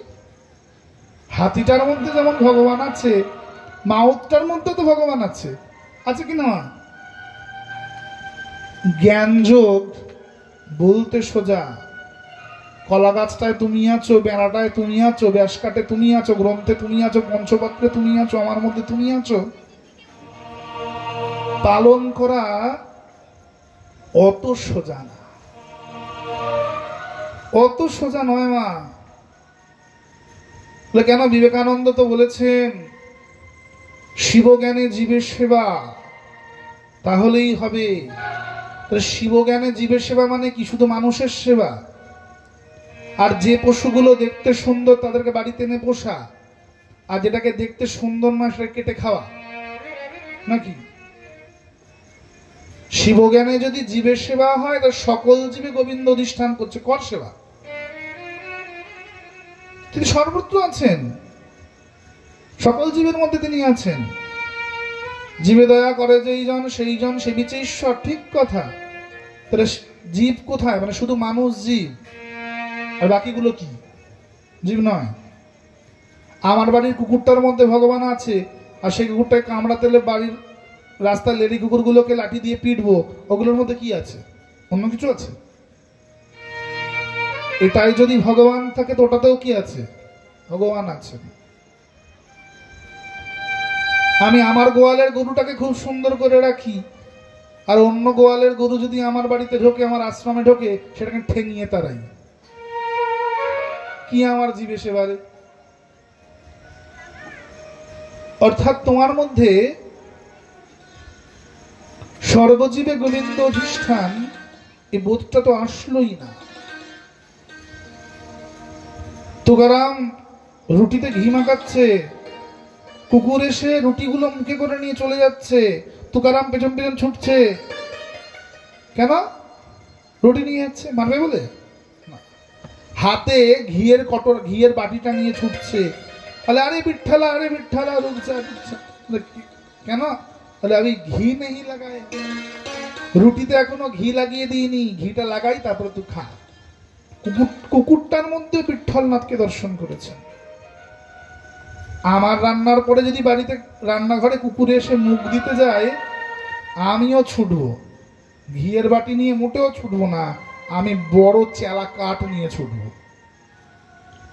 তো সর্বজীবে গোবিন্দ বিরাজ করছে, সে জ্ঞান আমার আসতে পারে না, আমার আসে না। আমি তো বাবা ওই বিগ্রহের মধ্যেই তোমাকে দেখতে পারি, আর ওটা বড় সোজা মনে হয়। বিগ্রহের মধ্যে মদন গোপাল রূপে বিরাজ করছ, আর ওটাই সোজা। তিনি আছেন। বেদ যে বলছে তিনি নিরাকার নির্গুণ, তাহলে কি তিনি সাকার সগুণ? কোনটা ঠিক? কোনটা ঠিক? তিনি নিরাকার নির্গুণ নাকি তিনি সাকার সগুণ? কোনটা ঠিক? দুটোই ঠিক। তিনি চাইলে নিরাকার নির্গুণ, আবার চাইলে তিনি সাকার সগুণ। সহস্রসে দেখা পুরুষ সহস্রাক্ষ সহস্রপাদ সভূমিং সর্বত পৃষ্ঠায় অত্যাত্তি দশাঙ্গুলম। তার হাজার মাথা, হাজার পা, হাজার চোখ, মানে নিরাকার। হাজার হাত, হাজার পা, হাজার চোখ, মানে নিরাকার। আবার তিনি সাকার, অর্থাৎ হাজার মাথায় যে বুদ্ধি ধরে তার এক মাথায় সে বুদ্ধি ধরে। হাজার হাতে যে বল আছে, এই একই বল আমার গোবিন্দের এক বাহুতে বিরাজ করছে। তিনি সাকার হয়েও নিরাকার, আবার তিনি নিরাকার হয়েও সাকার। তিনি আদি হয়েও অনাদি, অন্ত হয়েও অনন্ত।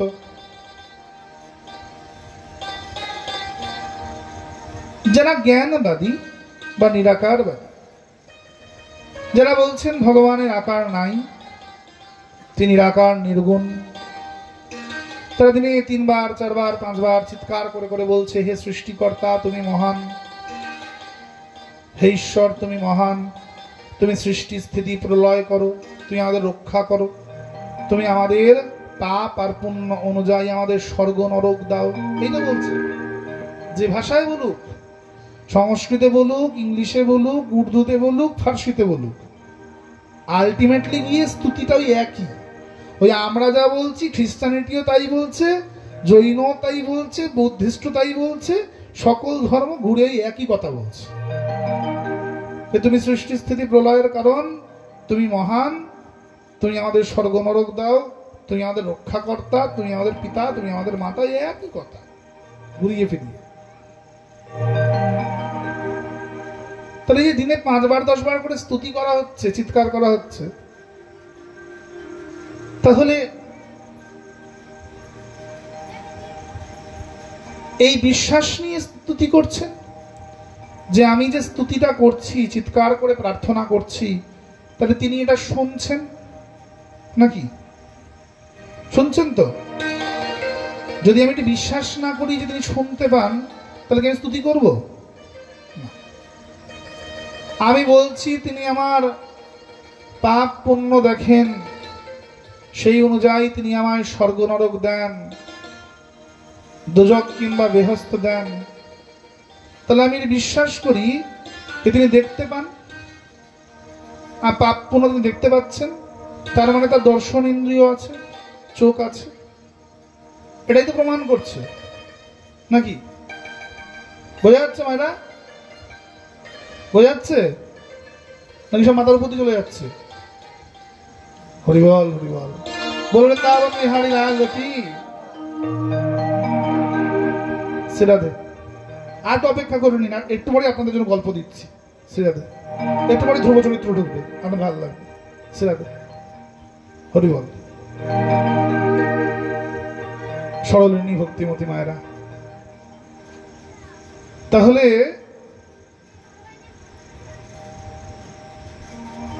আমি এটি বিশ্বাস করছি সে নিরাকার নির্গুণ ভগবানের চোখ আছে, তাই তো? তাহলে যার চোখ আছে, তার কান আছে, তুই সেটি দেখি আমাকে স্বর্গ নরক দেন, মানে তার হাত আছে। আর রক্ষা করতে ছুটে আসেন, মানে তার পা আছে। তো তোমার ভগবানের যদি চোখ কান হাত পা থাকে, তাহলে আমার ভগবানের পুরো দেহটাই আছে। তোমার ঠাকুর যদি দেখতে শুনতে পায়, তাহলে আমার ঠাকুর খেতেও পারে। তোমার ঠাকুর যদি স্বর্গ নরক দেয়, আমার ঠাকুর আমার কোলে ওঠে। আমি শৃঙ্গার করলে সাজে, আমি মালা গাঁথলে তিনি পরে, আমি কোলে নিলে আমার কোলে ওঠে, আমি আদর করলে আমার আদর খায়। তাকে আমি যেমন করে কাছে পেতে চাই, তিনি তেমন করে আমার কাছে আসেন, তিনি তেমন করে আমার কাছে আসেন। অর্থাৎ জ্ঞানীর নিজের প্রতি অভিমান আছে যে আমি জ্ঞান দ্বারা গোবিন্দ লাভ, ব্রহ্মকে লাভ করব, নিরাকার নির্গুণ ব্রহ্মকে।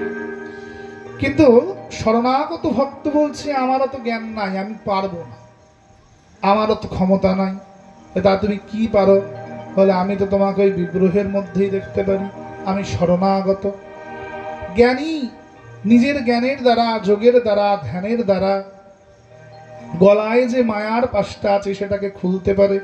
কিন্তু আমি, ও ঠাকুর, আমি তো অধম, তাই আমারটা খোলার মতো ক্ষমতা নাই। তাই আমাকে তুই কৃপা করে আমার গলার মালাটা, আমার গলার যে তুমি মায়ার মালা পরিয়েছ আমার গলায়, ওই মায়ার দড়ি, মায়ার মালা খুলে একটু আমার হাতে দাও তো। বলে কেন? খুলে ফেলে দিলেই তো, হাতে দেবো কেন? না, হাতে দাও না। হাতে যদি না দাও তাহলে আবার একটা দড়ি পরাবে তুমি। বলে হাতে দিলে কি করবি? বলে ওই মায়ার দড়িটা তোমার কোমরে একটু পরিয়ে দেখবো তোমায় দেখতে কেমন। অর্থাৎ মায়া কোনটা? শান্ত, দাস্য, সাক্ষ্য, বাৎসল্য, মধুর। যে এলাকাটার আমি থাকি, যে গ্রামে আমি থাকি, এটার প্রতি আমাদের মায়া। এলাকার লোকগুলোর প্রতি আমাদের মায়া আছে না? নিশ্চয়ই আছে। যতই তীর্থে যাই, কিছুদিন পরে ঘুরে আসার পরে দেখবেন নিজের এলাকায় ফিরলে শান্তি শান্তি লাগে না? হ্যাঁ, চেনা পরিচিত মুখগুলো দেখলে কি শান্তি শান্তি লাগে, শান্ত। এটাকে ঘুরিয়ে শুধু তীর্থের প্রতি মায়া আনো, ধামের প্রতি মায়া আনো, ধামবাসীদের প্রতি, সাধুদের প্রতি মায়া আনো। ওটাই তোমায় গোবিন্দ লাভ করাবে। দাস্য, আমার কিঙ্করের আমার প্রতি মায়া, বা আমি যার কিঙ্কর তার প্রতি আমার মায়া। দেখবেন বাড়ির চাকর বা বাড়ির কাজের লোক অনেক বছর আমার বাড়ি কাজ করছে, বৃদ্ধ হয়ে গেছে, আর কাজ করতে পারে না, ঠিক মতো হয়তো ঘরটা মুছতেও পারে না। দেখবেন বাড়ির মায়েরা সাধারণত ছাড়াতে চায় না, হয়তো নিজে একটু বেশি কাজ করে নিচ্ছে, কিন্তু সেই বৃদ্ধাটাকে ছাড়ায় না। বলে না থাক, অনেকদিন আবারই কাজ করছে, তো এখন যদি ছাড়িয়ে দিই কাজ কি খাবে গরিব মানুষ। মায়া, কিঙ্করের প্রতি মায়া, কিঙ্করের মালিকের প্রতি মায়া। অনেকদিন একটা লোকের কাজ করছে, মালিকটা বৃদ্ধ হয়ে গেছে, যে কিঙ্কর বারবার তার কাছে আসে। কিঙ্করের মালিকের প্রতি মায়া, দাস্য। এই মায়াটাকে ঘুরিয়ে শুধু গোবিন্দ চরণে করে দাও, যে আমি তোমার দাস। বারবার করে তার মন্দিরে যাও, তার ধামে যাও, তাকে দেখতে যাও। বারবার করে তাকে বলো, তুমি মালিক, আমি দাস। তুমি যেমন খাওয়াও আমি তেমন খাই, যেমন পড়াও তেমন পড়ি। বারবার বলো, বারবার বলো। যত বলবে তত তোমার দীনতা আসবে। দাস্য, সাক্ষ্য। আমার বন্ধুর প্রতি আমার মায়া, আমার ভাই, আমার বন্ধু, আমার দাদা, যাদের সঙ্গে আমার সখ্য ভাব, ওটা ঘুরিয়ে শুধু গোবিন্দের প্রতি আনো। ওই মায়াটাই তোমার ভজন হয়ে দাঁড়াবে জীবনে। বাৎসল্য, তোমার সন্তানের প্রতি মায়া বা বাবা মার প্রতি তোমার মায়া, শুধু ঘুরিয়ে দাও। সন্তানের প্রতি মায়া, ওই মায়াটা শুধু গোপালের প্রতি নিয়ে আসো, শুধু ঘুরিয়ে দিতে হবে। যে সন্তান আমাকে ভবিষ্যতে দেখবে না, যে আমায় ছেড়ে যাবে, যে সন্তান আমার কথা শোনে না, তার প্রতি মায়া রাখবে না। কর্তব্য করবে, অবশ্যই কর্তব্য করতে হবে, সংসারে যেহেতু এসেছো। কিন্তু মায়া হবে কেবল গোপাল সেবা, তাকেই নিজের সন্তান জ্ঞানে দেখবে। মধুর। স্বামীর প্রতি স্ত্রীর মায়া বা প্রেমিকের প্রতি মায়া, ঘুরিয়ে বলো, হে গোবিন্দ, তুমি ব্যথিত আমার অন্য কোনো প্রিয়তম নাই। তুমি আমার একমাত্র প্রেমিক, তুমি আমার একমাত্র প্রিয়তম। দেখবে ওই মায়াই তোমার জীবনে ভজনে পরিণত হচ্ছে। মা, এটাকেই বলে ভক্তিযোগ, যেখানে জীবের শরণাগতি আসে। জ্ঞানী হচ্ছে বড় ছেলে, আর ভক্তিযোগী হচ্ছে ছোট ছেলে। বড় ছেলেটা নিজের কাজ নিজে করতে পারে, ছোটটা পারে না। ছোট ছেলেটা খালি ম্যা ম্যা ম্যা ম্যা করে। দুটো খেলতে খেলতে একসাথে সিঁড়ির থেকে আচার খেয়েছে। তা আচার খেলে দুজনেই তো মা চিৎকার করে উঠেছে। মা ছুটে এসেছে। তা মা আগে এসে কোনটাকে তুলবে, বড়টাকে না ছোটটাকে? যেটা সারাদিন ম্যা ম্যা ম্যা ম্যা করে সেটাকে তুলবে, ছোটটাকে। অর্থাৎ শরণাগতি। যে আমি বাবা অত আত্মা পরমাত্মা অত শত আমি বুঝি না, আমি তো তোমাকেই বুঝি। আমি তোমার চরণে ফুল তুলসী দিই, তোমাকে সাজাই, তোমায় রেঁধে খাওয়াই। এবার যা করবে তুমি করো, আমি এর বেশি কিছু বুঝি না। শরণাগতি, শরণাগতি এখানে। এই দামোদর অষ্টকামের শেষ শ্লোকটা দেখবেন বলছে ইন্দ্রদ্যুম্ন রাজা, কি বলছে? যেমতি তোমারে গোপী সেবা করে, সে সেবা দিও হে মোরে। সম্বন্ধ এনেছেন গোপীদের মতো, আশ্রয় এনেছেন। আশ্রয় লইয়া ভজে তারে কৃষ্ণ নাহিত যে, আর সবে মকরে অকারণ। কি আশ্রয়? সম্বন্ধের আশ্রয়। যেটা মায়া সেটাই ভজন। জগতের প্রতি হলে মায়া, তার প্রতি হলে ওটাই ভজনে রূপান্তরিত হয়ে যায়, ওটাই ভজন।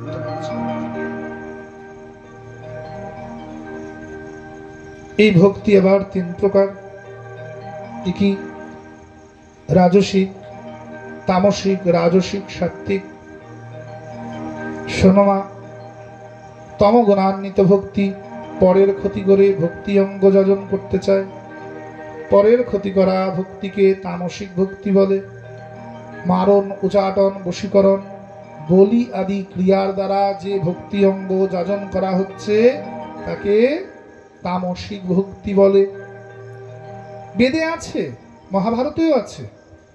যার জন্যই দেবর্ষি নারদ এসে বেদব্যাসকে বলছেন, হে বেদব্যাস, তুমি আগে যত পুরাণ লিখেছ সব তামসিক হয়ে গিয়েছে কিঞ্চিত আকার হলেও। তুমি সাত্ত্বিক পুরাণ লেখো, ভাগবতের আশ্রয় নাও। তুমি সেখানে 28 নরকের বর্ণন করো। রৌরব, মহারৌরব, তামস, অন্ধ তামস, অসিপত্র বন। যজ্ঞে যারা পুষ্প বলি দেয় তাদেরকে অসিপত্র বন নামক নরকে নিক্ষেপ করা হয়।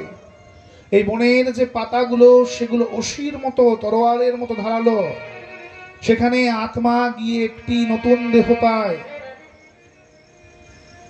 আমার মনে আছে এখন থেকে ঠিক 1 থেকে 1.5 বছর আগে একটি ভিডিও ভাইরাল হয়েছিল দীনকৃষ্ণ ঠাকুরের, যেখানে সে বলছে যে আত্মা তো অক্লেদ্য, অদ্দহ, তাহলে সে আবার নরক ভোগ করবে কি করে? তাকে তো আগুন পোড়াতে পারে না, বায়ু শুষ্ক করতে পারে না। ওরে মূর্খ, গ্রন্থটাও তো পর, তার জন্য বায়ু পুরাণ, গরুড় পুরাণ রয়েছে, বইটা তো খুলে দেখতে হয় তার জন্য। সেখানে তো প্রশ্ন বলেই দেওয়া হয়েছে, আত্মা যখনই নরকে যাচ্ছে সে একটি নতুন দেহ পাচ্ছে। তার কি নাম? তার নাম হচ্ছে যাতনা দেহ। যাতনা পাওয়ার জন্যই যে দেহটা লাভ হয়।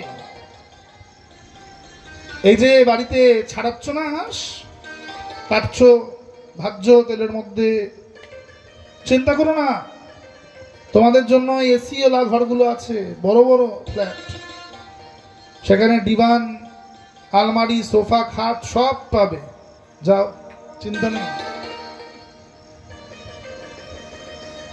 যতগুলো পশুকে হত্যা করছো তারা ওখানে সবাই দাঁত নখ বের করে তোমার জন্য দাঁড়িয়ে থাকবে, তোমায় আহার করার জন্য। আর একবার নয়, বারংবার।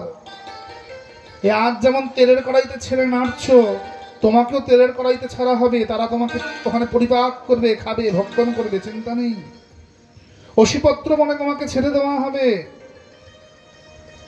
তুমি ছুটবে, তোমার পেছনে দুমুখ সাপ বেরোবে, তার মুখ দিয়ে আগুন বেরোবে, সে সাপের মুখ দিয়ে। সর্পের ভয় তুমি ছুটতে যাবে, অসিপত্র বনের ধারালো অসিগুলো তোমার অঙ্গকে কর্তন করবে বারবার। তামস, অন্ধ তামস। কৃমিভোজ, এক বিরাট তামার কড়াই, তার নিচে আগুন জ্বালানো হয়। যারা পরের দ্রব্য হরণ করে তাকে নিয়ে গিয়ে ওই তাম্র কড়াইয়ের উপর, তামার তাওয়ার উপর চাপিয়ে দেওয়া হয়। ওপরে সূর্যালোক আর নিচের অগ্নি তোমাকে দহন করবে। কৃমিভোজ, পরজীবী হয়ে যে বাঁচে, অর্থাৎ পরের অর্থ হরণ করে যে বাঁচছে, বা ভাইকে ঠকাচ্ছে, বোনকে ঠকিয়ে যে সম্পত্তি গ্রহণ করছে, তোমার জন্য কৃমিভোজ নামক নরক থাকবে। তুমি যেভাবে আহার করছো লোককে ঠকিয়ে, আজীবনকাল তোমাকে ওইভাবে কৃমিরা খাবে। ওই যাতনা দেহ তোমার জন্য প্রস্তুত থাকবে। তাহলে একবার চিন্তা করে দেখবেন, যারা আমিষ খায়, যারা জীব হত্যা করছেন, তাদের জন্য কি গতি। আর ব্রাহ্মণ যদি আমিষ ভোজী হন, তা যিনি নিজেই নরকগামী, তিনি আমায় নরক থেকে কি উদ্ধার করবেন? যিনি পাকে নিজে পড়ে আছেন, কিন্তু আমাকে টেনে পাকে ঢোকাবেন, তিনি নিজেই পাকের মধ্যে নিমজ্জিত বাবা, তা তিনি আমায় কেমন করে উদ্ধার করতে পারেন? তুই সদা সর্বদাই সদাচারীর আশ্রয় গ্রহণ করুন। তাহলে এখন আপনারা বলবেন যে বাবা এমন করলে তো তাহলে পূজা পাঠ উঠে যাবে, এমন সদাচারী ব্রাহ্মণ পাবো কোথায়, শিক্ষিত ব্রাহ্মণ সমাজে পাবো কোথায়? নেই তো। তাই বলবেন তোমরা? প্রয়োজন নেই তো পাড়ার মোড়ে মোড়ে একটা পূজা হওয়ার আর বেলাল্লা পানা হওয়া। 100টা পুজোর বদলে একটা পূজা হোক, কিন্তু শাস্ত্র মেনে হোক। শাস্ত্রের বাইরে হওয়ার প্রয়োজন নাই, একটাই হোক, কিন্তু উত্তম ভাবে হোক। শাস্ত্রের বাইরে গিয়ে হতে হবে না। প্রয়োজন নাই তো একটা পাড়ায় 10টা বাড়ি নামযজ্ঞ হওয়ার, 10 জন মিলে একটা নামযজ্ঞ দাও না, কিন্তু বাবা প্রসাদ ভোজি দিয়ে নামযজ্ঞ দাও। নাম করতে করতে বাইরে এসে বিড়ির ধোঁয়া ছাড়ছে, মদ খেয়ে নামযজ্ঞের আসরে উঠছে। কীর্তনের আসরে উঠতে গেলে যাদের ওই বোতল না দিলে কীর্তন আসরে উঠতে পারে না, প্রয়োজন নেই তো। আজ থেকে ঠিক 1 মাস আগে জানেন, চাকদা হয়ে একটি জায়গা আছে, আমি পাঠ করতে গেছি, তো আমার সঙ্গে আমার শিষ্য গেছে, সনাতন রান্না করবে, আমি বলেছি যে আলাদা করে সব দিতে। তাই দেখে সন্দেহ হয়েছে, তাই জিজ্ঞাসা করছি যে বাবা এটা তো দেখে মনে হচ্ছে নিরামিষ নয়, আপনারা রান্না করেছেন। তো বলছে হ্যাঁ বাবা ধুয়ে এনেছি, গোবর দিয়ে ধুয়ে এনেছি। গোবর দিয়ে ধুয়েছেন মানে? তো গোবর দিয়ে ধুয়ে শুদ্ধ হয়ে গেছে নাকি? নিরামিষ বাসন নিয়ে আসুন। বলছে কেন? কালকে যে অমুক এটি নারী কীর্তনিয়ার নাম বললেন বনগার, অমুক গোস্বামী আসবে, যদি তিনি গোস্বামী নন, ওটি ফলস লাগানো, গোস্বামী সন্তান উনি গদাপি নন, উনি তো কালকে 4 পা খাবে বলেছে এসে। আমি তো শুনে অবাক। আমি বলছি যে উনি এত উত্তম কথা বলেন, কীর্তনের আসরে দাঁড়িয়ে উনি কালকে আহা করবে বলেছে সে? বলছে হ্যাঁ বিশ্বাস করুন। আমি সঙ্গে সঙ্গে ছেলেকে ফোন করেছি, আজ তোর মা খায় তোমার প্রসাদ ভোজি? বলছে হ্যাঁ না মানে ওই আজ ঠিক সত্যি কথা বল, খায় না? খায় না। বলছে হ্যাঁ বাবা খায়। এই যে বলেছে আমাদের শাস্ত্রে যে কলিযুগে দুরাচারী বৈষ্ণবে আর দুরাচারী অভিনেতায় ভরে যাবে সমাজটা, আর এরাই ধর্মজ্ঞান প্রদান করবে কেবল নিজের উদর পূর্তির জন্য, পেটের দায়ে, এবং ধর্মের নামে এরা দুরাচারিত্ব করবে সারা জীবন। এ কথাটা মিথ্যে নয়, আমাদের শাস্ত্র এটার প্রমাণ করছে। আর বলিহারি যাই সেই লোকেদের, বলিহারি যাই সেই কমিটিদের যারা এই ধরনের কীর্তনিয়াদের নিয়ে এসে কীর্তন করান, যারা কীর্তনের আসরে দাঁড়িয়ে যারা ধূমপান করছে, যারা মদিরা পান করে আমিষ দ্রব্য ভোজন করে যারা কীর্তনের আসরে উঠছে, আর আসরে উঠে যারা আমাদের সনাতন ধর্মেরই নিন্দা করছে। আমাদের শাস্ত্র তো বলছে না যে আত্মাটা কষ্ট পাবে।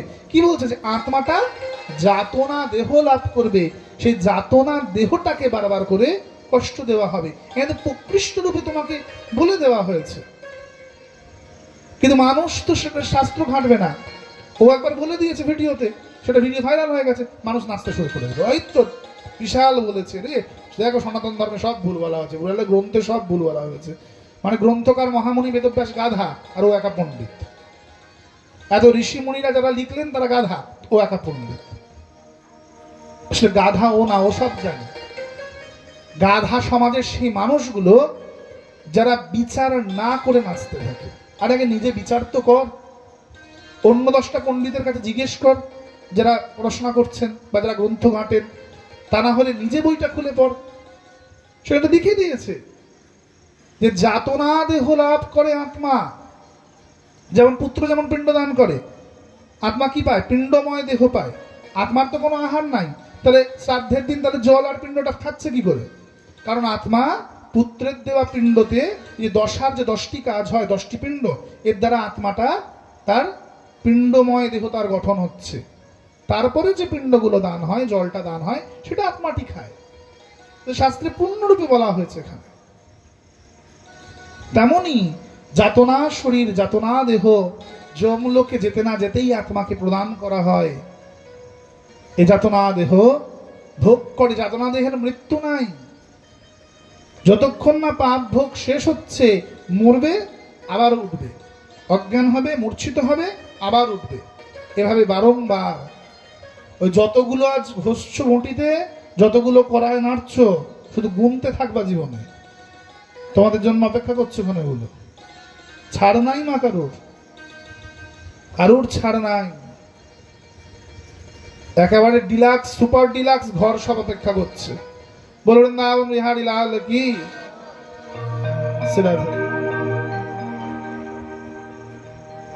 তামসিক ভক্তি, রাজসিক ভক্তি, রজগুণান্বিত ভক্তি, টাকার দম্ভে যে ভক্তি অঙ্গকে যাজন করা হয়। অনেক টাকা আছে, বাড়িতে বিরাট নামযজ্ঞ দিলাম, নামযজ্ঞের মহোৎসব হয়ে গেল, তারপরের দিন কি করলাম? বাড়ির আত্মীয় স্বজন গুলোকে বেশি করে খাওয়ালাম। কি করলাম? বেশি করে এইগুলো খাওয়ালাম। তাই তার ফলাফল কি হলো? তো ফলাফল গোল্লা। তুমি 1 লক্ষ টাকা খরচা করে যে নামযজ্ঞটা দিলে, তো তোমার ফলাফলটা গোল্লা, কিচ্ছু নেই। আমি নামযজ্ঞ দিলাম বাড়িতে বিরাট পয়সা খরচা করে, খুঁজে খুঁজে গোসাইও নিয়ে এসছি, সেটা যে বেশি নিয়ম দেখাবে না, বাবা উনি খুব নিয়ম দেখান, খুব জ্বালান, এসে এই নিয়ে এনেছেন খুব ভালো, ইনি অত নিয়ম কানুন দেখান, চিন্তা নেই। লোভী গুরু লালচি চেলা, নরক পর যাকে ঠেলাম ঠেলা। ও বলবে আমায় তুলে ধর, এ বলবে আমায় তুলে ধর, চিন্তা করিস না, করি যা, ও করুক তুইও করা, চিন্তা করিস না। ও ধূমপান করে এসে হরিনাম করুক, আর তুইও হরিনামের আসর বাড়িতে দিয়ে তুই 10টা বন্ধু বান্ধব নিয়ে মদিরা পান কর, টেনশন নেই। সুপার ডিলাক্স ঘর রেডি, নো টেনশন। রাজসিক ভক্তি, অর্থের দম্ভে যে ভক্তি অঙ্গ যাজন করা হয়। টাকা আছে, বিরাট একটা মূর্তি বাড়িতে কিনে নিয়ে চলে এলাম, গোপাল বসে আছে, খেতে দিই কি নকুল দানা মিছরির দানা, পরে পিঁপড়ে খেয়ে গোপালের গায়ে উঠে যায়। টাকা থাকলে গোপাল কিনে আনা খুব সোজা মা, পয়সা দিয়ে সেবা কিনে আনা যায় না। সেবা করতে গেলে গতর খাটিয়ে ত্যাগের সঙ্গে সেবা করতে হবে, টাকা দিয়ে ওটাকে কিনতে পারবে না, যত বড় লোক তুমি হও না কেন, ওটা টাকার দিয়ে সম্ভব না। সব জিনিস টাকা দিয়ে কেনা যায়। বাড়িতে বিগ্রহ কিনে আনার আগে 25 বার ভাববে যে আমি নিয়ে গিয়ে খেতে দিতে পারবো কিনা, সেবা করতে পারবো কিনা, প্রসাদ ভোজি হতে পারবো কিনা। যদি না পারো বিগ্রহ কিনবে না, চিত্রপটে সেবা করবে। চিত্রপটে সেবা করলে তাতে তার দোষ আসে না। যদি একান্ত বিগ্রহ আগে কিনে ফেলো, হয়তো কেনা হয়ে গেছে জানতাম না বুঝিনি, তাহলে চেষ্টা করবে আস্তে আস্তে প্রসাদ ভোজিতে রূপান্তরিত হওয়ার, নিরামিষ ভোজি হওয়ার, ভগবানের নিত্য ভোগ লাগানোর, তাকে খেতে দেওয়ার, তাকে রেখে কষ্ট দেবে না। তাকে নিত্য ভোগ দাও, তাকে কষ্ট দিও না। রাজসিক ভক্তি, বেদের নিয়ম ব্যথিত পূজা করা, পুতুল খেলা করার বিগ্রহ সেবার মধ্যে না একটা ফারাক আছে, সেটার নাম হচ্ছে বেদ বিধান। কবছর আগে অব্দিও বলতাম, দেখে কষ্ট হতো যে কলকাতার দুর্গা পূজায় কোথাও মা গোলাপি, কোথাও মা সাদা, কোথাও মা সবুজ, একটা সিংহের জায়গায় 5টা সিংহ বেরিয়ে এসেছে। মনে হতো যে না, ওরাই বোধহয় কেবল বেদ মন্ত্রকে মানে না, ধ্যান মন্ত্রকে না মেনে মূর্তি বানায় না। বৈষ্ণবরা অ্যাটলিস্ট এইদিকে ঠিক আছে। এখন গোপালের মূর্তিও পাল্টে গেছে। এতদিন ভগবান হামাগুড়ি দিতেন, যশোদা বয়েথে উদুখল হতে নামিয়া দৌড়িয়া যায়, অতি বেগ ভরে গোপী জোরে ধরে ভক্তি ডোরে বাঁধে মায়। এতদিন গোপাল হামা দিতেন আমাদের ঘরে, হাতে নারুরূপী ব্রহ্মাণ্ড ধরেছেন। এখন গোপাল আর হামা দেন না, এখন গোপাল আমাদের মানুষের বাচ্চার মতো করে বসে। মূর্তিটা দিন দিন পাল্টাচ্ছে। আমরা ভগবানকে ইচ্ছা মতো আমাদের মতো বানিয়ে নিলাম, রাজস্বিক ভক্তি। আর আরেকটু যদি ভক্তি উন্নত হয়, তাহলে তো গোপালটাকে কোলে করে পাড়াতে চড়তে বেরোয়। আমার নাতি কি ভালোবাসে বাবা, কি ভালোবাসে, কেমন ভালোবাসে গোপালকে, প্রসাদ ভোজি নাতি, বলে না অতটা পারে না, কিন্তু বিকালে এসে গোপালকে কোলে নিয়ে পাড়ায় ঘুরতে বেরোয়। বাহ, দারুণ। গোপাল নাতির খেলার বস্তু, তিনি নাতির কোলে চড়ে পাড়ায় ঘুরতে বেরোন। ট্রেনে বাসে গোপাল চলছে যত্রতত্র। দলা পাকিয়ে পাকিয়ে গোপালের মুখে খেতে দিতে দেখেছি। কি আশ্চর্য আশ্চর্য ধর্ম, অন্যের দলা পাকিয়ে গোপালকে খাওয়াচ্ছে। আরে তুই গরমাবাই নোস রে, তুই সবরই ভেলনিও নোস, তোকে বেদের বিধান অনুযায়ী ঠাকুর সেবা করতে হবে, ইচ্ছা মতো করতে পারিস না। কি আশ্চর্যজনক। গোপাল ট্রেনে বাসে ট্রামে রাস্তায় চলছে, গোপাল সেবা ট্রেনে বাসে ট্রামে রাস্তায় হচ্ছে। বৃন্দাবনের 84 কোষ পরিক্রমাতে পর্যন্ত যদি গোপাল মূর্তি বেরোয়, তাকেও মন্দিরে তোলার আগে অভিষেক করে তোলা হয়। কেন? ভগবান রত্নবেদীচ্যুত হয়েছে, রত্নবেদীর নিচে নেমেছেন, ঠাকুর নিচে নামলেই তাকে অভিষেক করতে হবে, নিচে নামা মাত্র অভিষেক করতে হবে। তো কি করে বলো বাবা যে আমি ইচ্ছা মতো ঠাকুরটাকে যেখানে সেখানে নিয়ে ঘুরবো? তাকে বিছানায় তুলে দিয়ে টিভির রিমোট হাতে ধরিয়ে দিচ্ছি নাকি? না, আমার গোপাল আমার ছেড়ে, গোপাল টিভি দেখে, টিভি দেখা গোপালের কাজ? তাকে হরিনাম শোনানো তোমার কাজ? ঠাকুর সেবাটা ছাড়লাম। আমরা সনাতনীরা বিগ্রহ সেবাকে পুতুল খেলায় পরিণত করে নিজেরাই নিজেদের ধর্মকে হাস্যকর করে দিয়েছি। একে রাজসিক ভক্তি বলে। এতে জীব কখনো উদ্ধার পায় না, গোবিন্দচরণ প্রাপ্ত হয় না। এর নাম রাজসিক ভক্তি, যেখানে ধ্যান মন্ত্র অনুযায়ী মূর্তি নির্মাণ হচ্ছে না, পূজা পদ্ধতি অনুযায়ী সেবা পূজা হচ্ছে না। একে কদাপি উত্তম আচরণ বলা হবে না। বৈষ্ণবরা এর থেকে পিছু হয় না। শিব পরম বৈষ্ণব বলে শিবের মাথায় নিজের তিলকটাকে এঁকে দেয়। আবার মহাদেব তোমাকে বলেছেন তুই তার মাথায় ঊর্ধ্বপুণ্ড করে দেবে? তিনি পরম বৈষ্ণব বলে তার মাথায় তুমি ঊর্ধ্বপুণ্ড করতে পারো না। তিনি ত্রিপুণ্ডধারী, তিনি রুদ্র। তুমি জানো তার মাথায় ঊর্ধ্বপুণ্ড তোমার দীক্ষিত তিলক আঁকতে যাবে, তার মাথায় ত্রিপুণ্ড কি আঁকা হবে? তোমার রাজসিক ভক্তি এটা। মহাদেবকে কি আমি শিষ্য বানাতে যাব যে আমার তিলক তার মাথায় আমি করতে যাব? কেন আমি আমার তিলক করবো তার মাথায়? তিনি ত্রিপুণ্ডধারী, তার ধ্যান মন্ত্রে তো বলা হয়েছে, তার ধ্যান মন্ত্রে তার যে তিলক বলেছে তাকে তুমি সে তিলকই দাও, তা তো প্রয়োজন নাই। আমি বৈষ্ণব বাড়িতে কালী পুজো করি, আমি দিলাম মায়ের মাথা একখানা ঊর্ধ্বপুণ্ড এঁকে। কেন? মা তোমায় বলেছেন সে প্রয়োজন নেই তোমার কোনো। তার ধ্যান মন্ত্রে যে অর্ধচন্দ্রাকৃতি রয়েছে তুমি সেটাই তুমি দাও, তাকে ওটাই শোভা পায়। চন্দ্রার্ধকৃত শেখরম, অর্ধচন্দ্র তার নিচে বিন্দু, মাকে ওটাই শোভা পায়। তার মাথায় ঊর্ধ্বপুণ্ড লাগার কোনো প্রয়োজন নেই তোমার। তিনি যে স্বরূপা, তাকে সে স্বরূপেই প্রণাম করে পুজো করো। তুমি জানবে তিনি গোবিন্দের দাসী। এটা আমাদের ভাব যে আমরা এক ব্রহ্মস্বরূপ গোবিন্দকে আমাদের ইষ্ট মানি এবং ব্রহ্মের বাকি চারটে স্বরূপ গণেশ, সূর্য, শিব, জয়া, দুর্গাকে এর পরিকর ভাবি আমরা। আবার যিনি শৈব তিনি তার উল্টোটা ভাবেন। তা বলে আমি কারো তিলক পাল্টাতে পারি না, গাত্র বর্ণ পাল্টাতে পারি না। সরস্বতী পুজোর সময় গোলাপী সরস্বতী, সবুজ সরস্বতী তুলে এনে পুজো করবে না।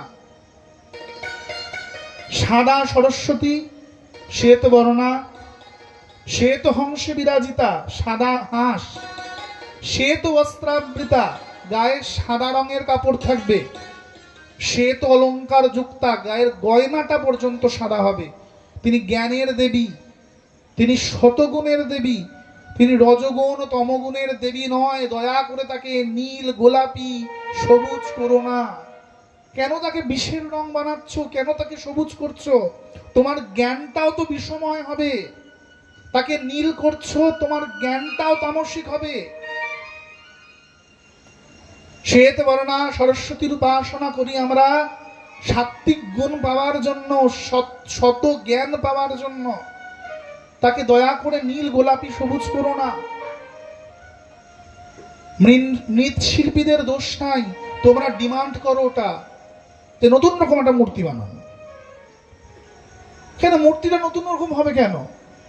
বেদ তোমাকে যেমন বলে দিয়েছে তোমার তেমন পুজো করতে ভাল লাগে না? তোমার মূর্তিটা বিকৃতি করতেই হবে। দুর্গাকে তোমাকে চিলের পিঠের উপর চড়িয়ে উড়িয়ে দিতেই হবে।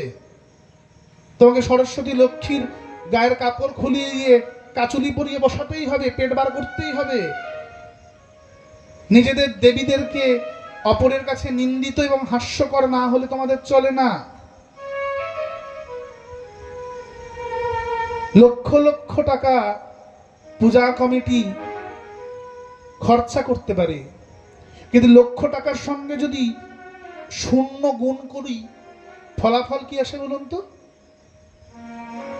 লক্ষের সঙ্গে যদি শূন্য গুণ করি ফলাফল কি আসে? শূন্য আসে।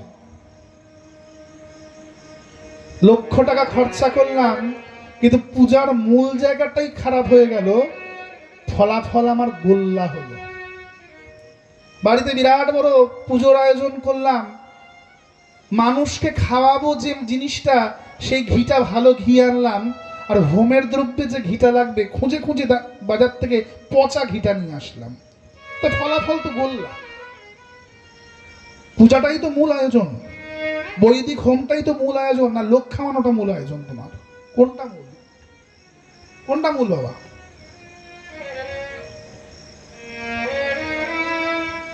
রাজস্বিক ভক্তি আমাদের কেবল ধর্মাচরণে লোক দেখানো শেখায়, ভজন করতে শেখায় না। ভজন করা শেখায় না বাবা। ভজন করতে গেলে তোমায় শতগুণে উঠতে হবে। তমগুণ হইতে রজগুণ, রজগুণ হইতে শতগুণ। শতগুণান্বিত ভক্তি কি বলে?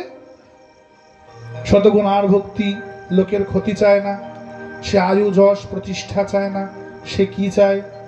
সে ভগবানের কাছে মোক্ষ কামনা করে। 4-5 প্রকার মুক্তি, স্বরূপ, সাযুজ্য, ষষ্ঠী, সামীপ্য আদি, এই 5 প্রকার মুক্তির কামনা করে শতগুণের ভক্ত। মা বললেন পুত্র তাহলে আমি শতগুণের ভক্তি করব না। মা শতগুণের ভক্তিও চাই, মানে দোকানদারিটা এখনো বাকি আছে, যে আমি তোমার সেবা পূজা করছি, তুমি আমায় মুক্তি দেবে, তুমি আমায় স্বর্গ দেবে, মানে এখন আমার দোকানদারি চলছে, আমার এটা চাই, আমার ওটা চাই। ভক্তি হবে কি? ত্রিগুণাতীত। না বড় ঝড় আসেনি, দেখে রাখেন। ভক্তি হবে কি? ত্রিগুণাতীত। এই 3 গুণের ঊর্ধ্বে উঠবে।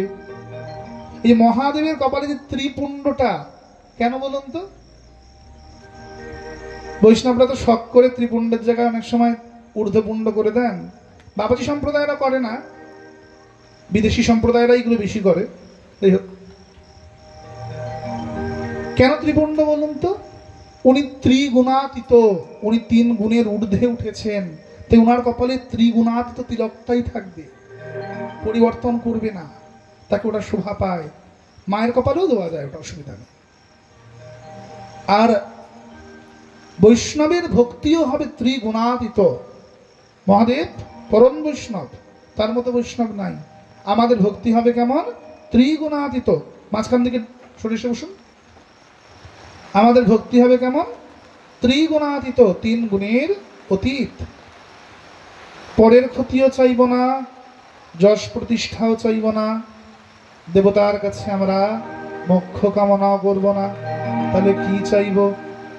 হে প্রভু, আমায় রাজ্য না পাই ক্ষতি নাই, অর্থ না পাই ক্ষতি নাই, মোক্ষ না পাই ক্ষতি নাই, কিন্তু যেন আজীবনকাল তোমার চরণ কমল সেবা করতে পারি। ললিতা বিশাখায়াদি যত সখী বৃন্দ গায় করিব সেবা চরণার বৃন্দ। শ্রীকৃষ্ণ চৈতন্য প্রভু দাসের অনুদাস, সেবায় অভিলাষ নাগে নরোত্তম দাস। সেবা অভিলাষ নাগে নরোত্তম দাস। আমি আজীবন প্রাণ ভরে হরিনাম সংকীর্তন করব, স্বহস্তে তোমার চরণ কমল সেবা করব। তুমি আমায় সেবা অধিকার দিও। ভগবানের কাছে প্রাপ্ত সবচেয়ে দুর্লভ বস্তু কি জানেন? সেটা হচ্ছে সেবা অধিকার। যে পেয়েছে সে জানে সেবা করার সুখ কত। যে নিত্য বিগ্রহ সেবা করে না সে কদাপি সেবার সুখ অনুভব করতে পারে না। তাই সব ছেড়ে বাড়িতে নিত্য গোপাল সেবা করুন, যুগল সেবা করুন। যুগল সেবা অনেক ঊর্ধ্ব বিষয়, গোপাল সেবাটাই করুন। আর চিত্রপটে পঞ্চতত্ত্ব আর যুগলের সেবা রাখুন বাড়িতে। আসুন নাম সংকীর্তন করুন। হরি বল। সনাতন সনাতন সনাতন बोलो राधा रानी की, माखन चर भगवान की।